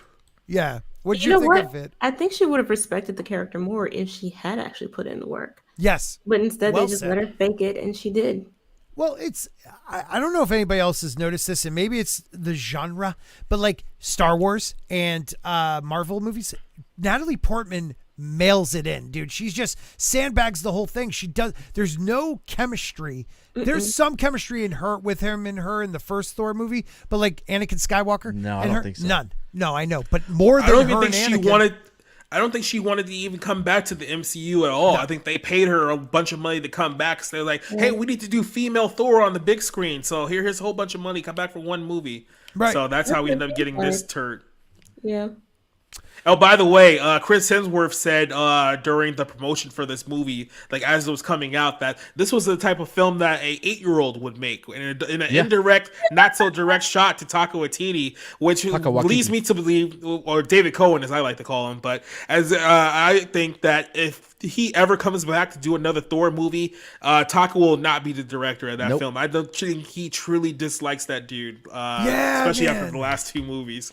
You know, and you saw like people liked Ragnarok. Yeah, I liked it. And I did too. And what he did was he just did it on acid for this one. Like he added or like 70s Coke, you know, like because the dude was it was more about Taco than anybody else. Yeah. Like he didn't give a shit about anybody but himself. He wanted people to know he's a star. Like you are you're not one of the great directors where you can be bigger than your film. Mostly in a Marvel movie, dude. Yeah, Mr. Grant. He went MC Shyamalan. Yeah, MC. Yeah, there you go. What's up, Grant? Hey, buddy, how you doing? Good, man. Good to see you. Oh, wow. Actually, that was really good. What was? Oh my God. Shyamalan. Because it makes Shyamalan. Yeah, instead of M. Night Shyamalan. I was saying your avatar looks really great, but you got to unmute so it looks. Yeah, good. yeah, that's fair enough. So, Okay, cool. Cool. Cool. Thank you for being here, Jojo Rabbit. Woo! Marry film Me. too, by the way. Marry Me. Yeah, Marry Me was the Jennifer Lopez Hallmark movie where she's a 52-year-old woman getting engaged to like a pop singer half her age, and then the pop singer cheats on her, so she decides to marry Owen Wilson for some reason, and then that's kind of the whole story of the film. It's very, very bad. It was completely pointless, and it was the whole point of the movie was to stroke J-Lo's ego throughout the entire film. Oh, and she's in it? Oh, yeah. It's all Sarah about how Silverman. awesome. Yeah, that one too. God, when will her 15 minutes end? The greatest movies Sarah Silverman's ever been in was The Way of the Gun. One of my favorite Norm Macdonald jokes is that who's funnier than Sarah Silverman, except for a bunch of men. That's pretty You've funny. seen Way of Gun. The Where, best Oh, thing, yeah. the best Best thing scene Sarah ever. Silverman ever did was stand in front of Louis C.K. Yeah. And Jimmy Kimmel. Don't forget Jimmy No Kimmel. one got that one? No, I got that one. I got Okay, that one. I that got was one. dirty. To be fair, he finished on the plant, so Yeah, and he asked. Yeah, I can't stand her. The Menu. Now, this one actually got I some like kickback. I did okay. not. I'm with you I on this one, didn't. Jacob. I care for this. hated this movie. This movie, from start to finish, this was like the dumbest thing that I've seen in quite some time. I know people try to say, "Oh no, it's a satire." No, it's not. This is a terrible, what they think is a satire on the rich, but nothing about the film makes any sense. The plot doesn't make any sense, and then the ending is one of the dumbest endings that I can possibly think of. Where what's her name? The bug-eyed chick. Anna Taylor-Joy. Yeah, that Oh one my right God, there. she annoys the shit out of called me. her in Peaky Bug-Eyed? Blinders. You're missing the point, Bro. Jacob, you're missing the point of the movie. Cheeseburgers save lives. That's what Yeah. the whole point of the movie is. What pisses me off though is it's another example of these elite going like, look who we're raging against the elite. No, dum-dums. It's like, no, that's you are. You Yeah. are. I didn't get that. I thought it was just very artistic. Okay, yeah, come on, Jane, fight for it. No, I'm not gonna Fight. Oh, that was it? Fight. Fight for it. But It's just I just- artistic. I felt it was really artistic. I like how it was done. I love the setup. I did enjoy the acting, the performances, and all of that. It was clever. It was different. It wasn't what we typically see in terms of all of these remakes and reboots and whatnot. They tried to do something original. I appreciated that, and I did enjoy it. Could I? And I like the twist at the end. Well, I haven't seen it, but can I say Nicholas Hoult is still underrated? I think he's a I great agree. actor. Yeah, I actually love like him. Nicholas Hoult. Yeah. I love Yeah, him. he was the second best beast.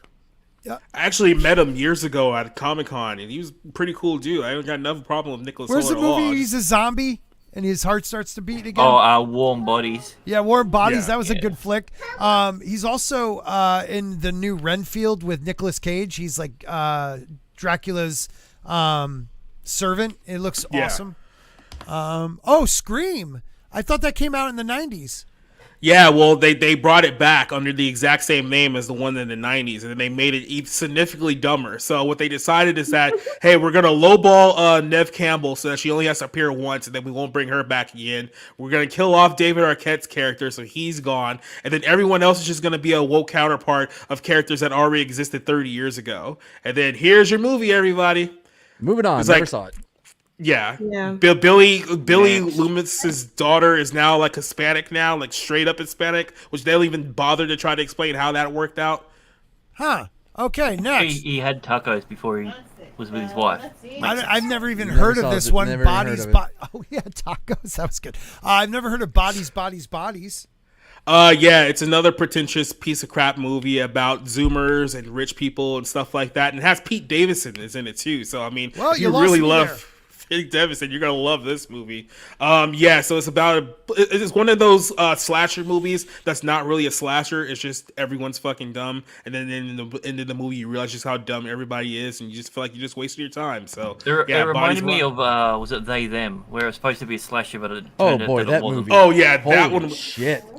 And surprisingly enough, I did not put them on this list, but it was close to it because I didn't hate the film, but they clearly wrote themselves into a hole because it's like, okay, it's a slasher movie with a bunch of LGBTQ people in the film, but we can't kill any of those people because that's oppressive and bigoted or something like Yeah, that. So yeah. we're just going to have nobody get killed for 70 minutes, and then at the last 10 minutes, we'll kill the camp counselors, and then that's it. So, yeah. What But is, I'd still take them over that movie. What has Steinberg been in? How do you say her name? Amandla? Amanda. Well, Mandela. ever since she was Rue in the Hunger That's Games, her? she's just been in She's Wow. just been in one bad movie after another, She's including such this a one. SJW, man. She And now has she's gone- getting her own Star Wars series. She left. She lost her mind to Hollywood, and it's so sad because she's such a cute little actress. Yeah. And I And a don't know beautiful what- girl. I don't know what's happened to her. She's turned into a beautiful young lady, but she is She's crazy. SJW to the max, Jane. She's Like, really you got good. you got that one girl from that like defends Christ and says these people are Satanists. She what was she in? God damn it. Was she in Black Lightning? I think one of the daughters in Black Lightning. Or yeah, right? Are you talking about Black Lightning, Black Panther? That's got to narrow it down there. No. Black Lightning, the TV show. Oh no, I didn't watch that. I thought one of the daughters came out defending like God. It was a big one. Maybe it wasn't that show. I'll have to find it. She was. It was motivational. Okay, I'll shut up. The Woman King. Anyway, back to the list. The Woman Scott King. being ignorant again. The Woman King. So, I mean, there really isn't much to say about this film outside the fact that they really tried to rewrite history in front of our faces by taking one of the most brutal slave owners in real life history, slave trades in real life history, and romanticizing them as heroes against colonialism and white supremacy. Fuck. So, yeah, Viola Davis, as I think someone called her the Meemaw King because she's like 57 years old playing like a African warrior in this movie. But yeah, she's essentially playing a group of African warriors that are all female, and they're fighting like the Portuguese and the Spanish slave traders. And it's a bunch of just absolute fiction nonsense, and the fact they tried to take a real life African tribe who was pretty much responsible for the exact same slave trades in the United States that certain people bitch about to this very day and tried to make heroes out of them. It's just insulting in and of itself. So, well, my main issue with it was that one, I think they underpowered them in terms of how brutal they actually were, and I don't think that was even a problem. I mean, these people were equivalent to Spartans. They were equivalent to Vikings. Right. That's what I expected to see. And they did fight the Europeans. They fought the other Africans too. They fought everybody. That was what gave them their reputation. It's funny because they undersold it and oversold it at the same time, because they undersold just how brutal they were to their own people, because apparently they butchered like their people, like killed the old people, stole the young to put them into like slavery, stuff like that. So in their own kingdom, they were absolutely brutal. Now, when they did try to fight other colonies like the French, who had guns and other weaponry, it did not go as well for them as they portrayed in this movie. I think the real life numbers was like almost like 200-5 or something like that. Like, it was a complete and utter route. So yeah, they undersold and oversold at the same time to make their fiction. So and that's what happened to those societies. They fought until they ran up against peoples who were much more technologically advanced and more powerful and more organized than they were. But that's what happened to warrior societies on our planet. They died out. But I think one of the biggest issues I had with them was that they did play into this notion that they suddenly wanted to turn against slavery, versus having them simply be fighting against anybody who tried to impose their will on them and their culture. That's where they should have left it. And they should have looked at Vikings as a model for how but they knew they couldn't prop these guys up as heroes, knowing the true history of the tribe. So they had to they could have propped them up the same way we look at Vikings as heroes. They could have, but within progressive circles, they never would have allowed that to happen though. Like in the circles in those, We can look at who wrote it, and we see the problem with it. Yep. There you go. It can be done. You can make slavers look like heroes. Look at Vikings, like you said. I mean, it's just they didn't want any. Look, you can't make it. Oh, man, it's so stupid that they're the racists when they think we can't make these black women and this culture in general look as powerful as they actually did, because it'll frighten people or make people mad. I think that's what it dumb. was. I think that's what it really came down to. Yeah. Is if you made them as ruthless as they were, then it would be like too scary. Yeah. Oh, too scary. Black people run. Like, and instead they tried to lie to you and ended up still bombing at the box office. Oh, so there man. you go. Well, that's not okay. The next movie, An Ambitious Young Woman, huh? So I know Not Okay is a film that probably no one has seen on here, so I'm going to describe it to you the best I can. This is a film on Hulu that starts off with a trigger warning about having an unlikable female protagonist, right? Now, the female protagonist isn't as unlikable as you would think that warning deserves. Essentially, it's about Zoe Dutch, the character on the left, who is a complete loser. She's a miserable, living in New York City, has no friends, so she decides to fake a trip to Paris, right? And during this fake trip to Paris, a terrorist attack happens. So she pretends pretends like she survived the terrorist attack and to come home to be kind of like a hero or kind of like a celebrity of like her town and whatnot. The girl on the right is a quote unquote school shooting survivor who is basically the black female David Hogg. Okay. And they become friends. And of course, during the end of the movie, she finds out that the whole thing was a lie, that she wasn't really in the Paris attack and whatever. But the rest of the movie just wants you to know what a terrible person Zoe Dutch is. So even when she comes clean, they give her no opportunity at redemption whatsoever. They talk about what a terrible white woman she is. Keep in mind, this is written by other terrible white women, Of course. by the way. And then the most insulting part about the movie is that the ending of the film is like a 5-minute spoken word poem about how terrible she is. And then the movie ends with her walking out of the theater and then end credits immediately. Oh, that was the Jesus. ending of the film. It's the most miserable. It was one of the most miserable scenes movies I've ever seen in my entire life. And that's how they decided to end the whole thing. I was so pissed when I saw it. This was. Go She ahead. doesn't learn her lesson. No, she learns her lesson, but they don't allow her to have what's called redemption. Exactly. And this is a big problem with a lot of movies, not just this one, but you've noticed this with a lot of films. These modern writers do not believe in the idea of redemption. Once they've deemed you to be terrible, you are terrible until you die. There's no point of... Go ahead. You know how I would have ended it? Go ahead. This is so terrible. Oh my God, I can't wait. I would have ended with her in the middle of an active shooter situation. Where the girl who survived the active shooting shoots her. And that would have been... Yeah. So funny. Like she loses it because she realizes she wasn't a survivor. So the girl snaps and is like, I'm killing everybody. But she starts with her. Boom. End movie. We don't even know how far that other girl got. We would go black and we just hear the gunshot. Yeah, that's it. It goes like fade to black Soprano style. And then the last movie.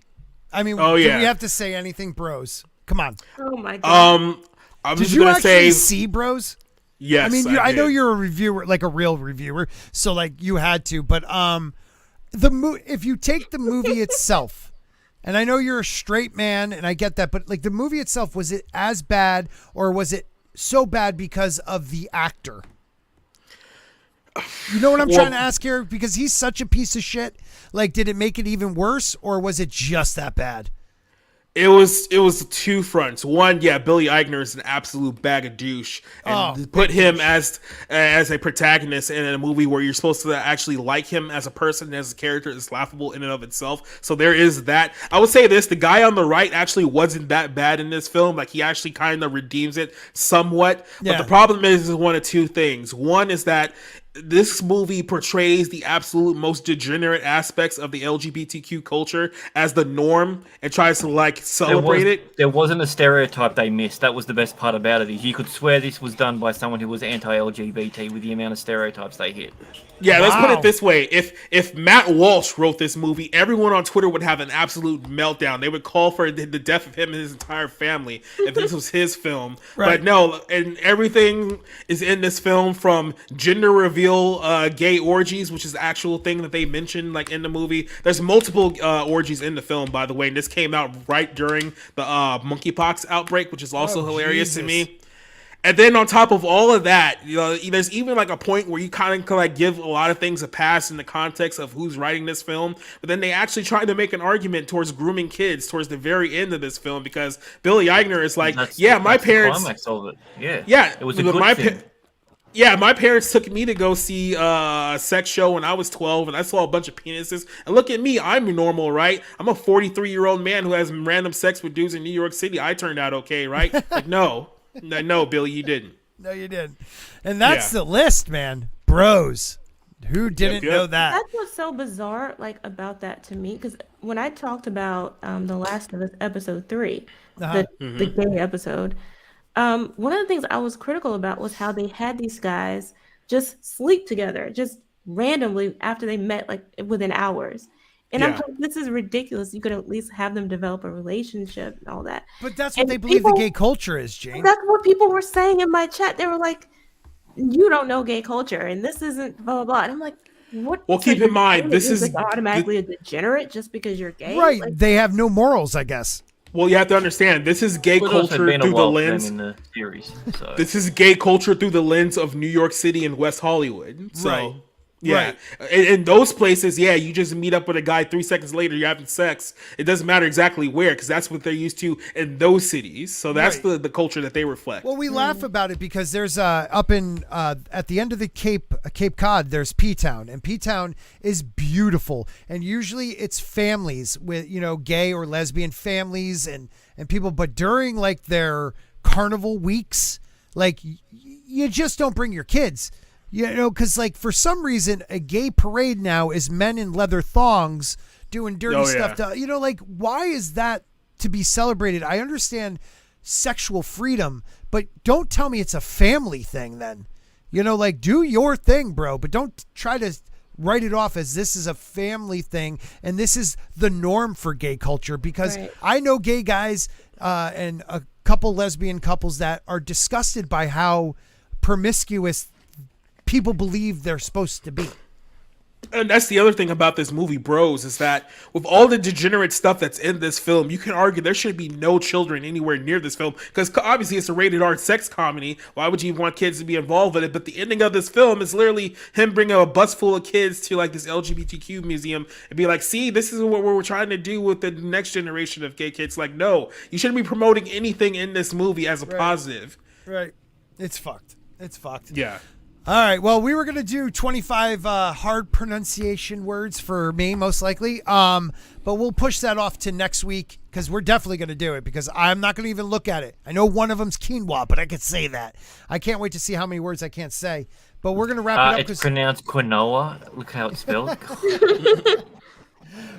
It's from Vietnam. Vietnam. It's Vietnamese, you dummy. I still don't know what I'm saying wrong. But anyways, thank you everybody for coming out. Thank you for coming out and monetized. So you guys throwing super chats. We have some new members. I will run Mr. Grant Gregory doing is it AI? Am I AI voiced in that? Which one's that? It's the members one you did. Oh yeah, it's the members one. Yep. That's pretty cool. I'm AI'd in it. So you guys are going to see our members. Thank you to all the spoons, the forks, and the sporks out there. I really appreciate we have some much bigger ones this time around just to see if anybody is that crazy to support me that way monthly, but why not? And thank you to Jane, Mad, Jacob, and Mr. Grant Gregory. You can check out Jacob's article at Bounding Into Comics that we just went over and many other articles. Everybody has a YouTube channel here. Don't forget to support Bond. The Cursed Child. We'll have NyRiam and Red Gaze on in a couple weeks to support that once again. But I had a lot of fun, guys. Anybody want to need to shout anything out? Drunk 3PL's book dropped today. Oh yeah, that's right. Which the artwork looks really different than what I thought it would. So I'm kind of excited to see where it goes. Yeah. I know Gina Carano, put out a tweet for him. Jerk. God, I hate him sometimes. And he has hair. What a jerk. I want you all to know he's kind of chubby in real life. Yeah, I met him in Orlando last year. I love that dude. He's a good human being. But guys, check out his new book. It is for all ages. But it is for, would you say it's for little kids? Or is it more like a tweener thing? Probably by 8 up? 10. Yeah. Okay. It looks really cool. The artwork looked a lot different than I thought it was. It doesn't look as childish. It looks really like a really cool graphic novel. So check it out. And don't forget, Snowdub is going. So if you want to raid Snowdub, make sure you guys know I told you to go over there. And I'm sorry I told you to go over there. Who doesn't love a good Snowdub, though? But thank you to everybody. I hope you guys all have a good night. And this Grant threw together pretty quick. And I'm very happy. I'm happy for him. I can't even pronounce words. How am I going to do this pronunciation thing next time?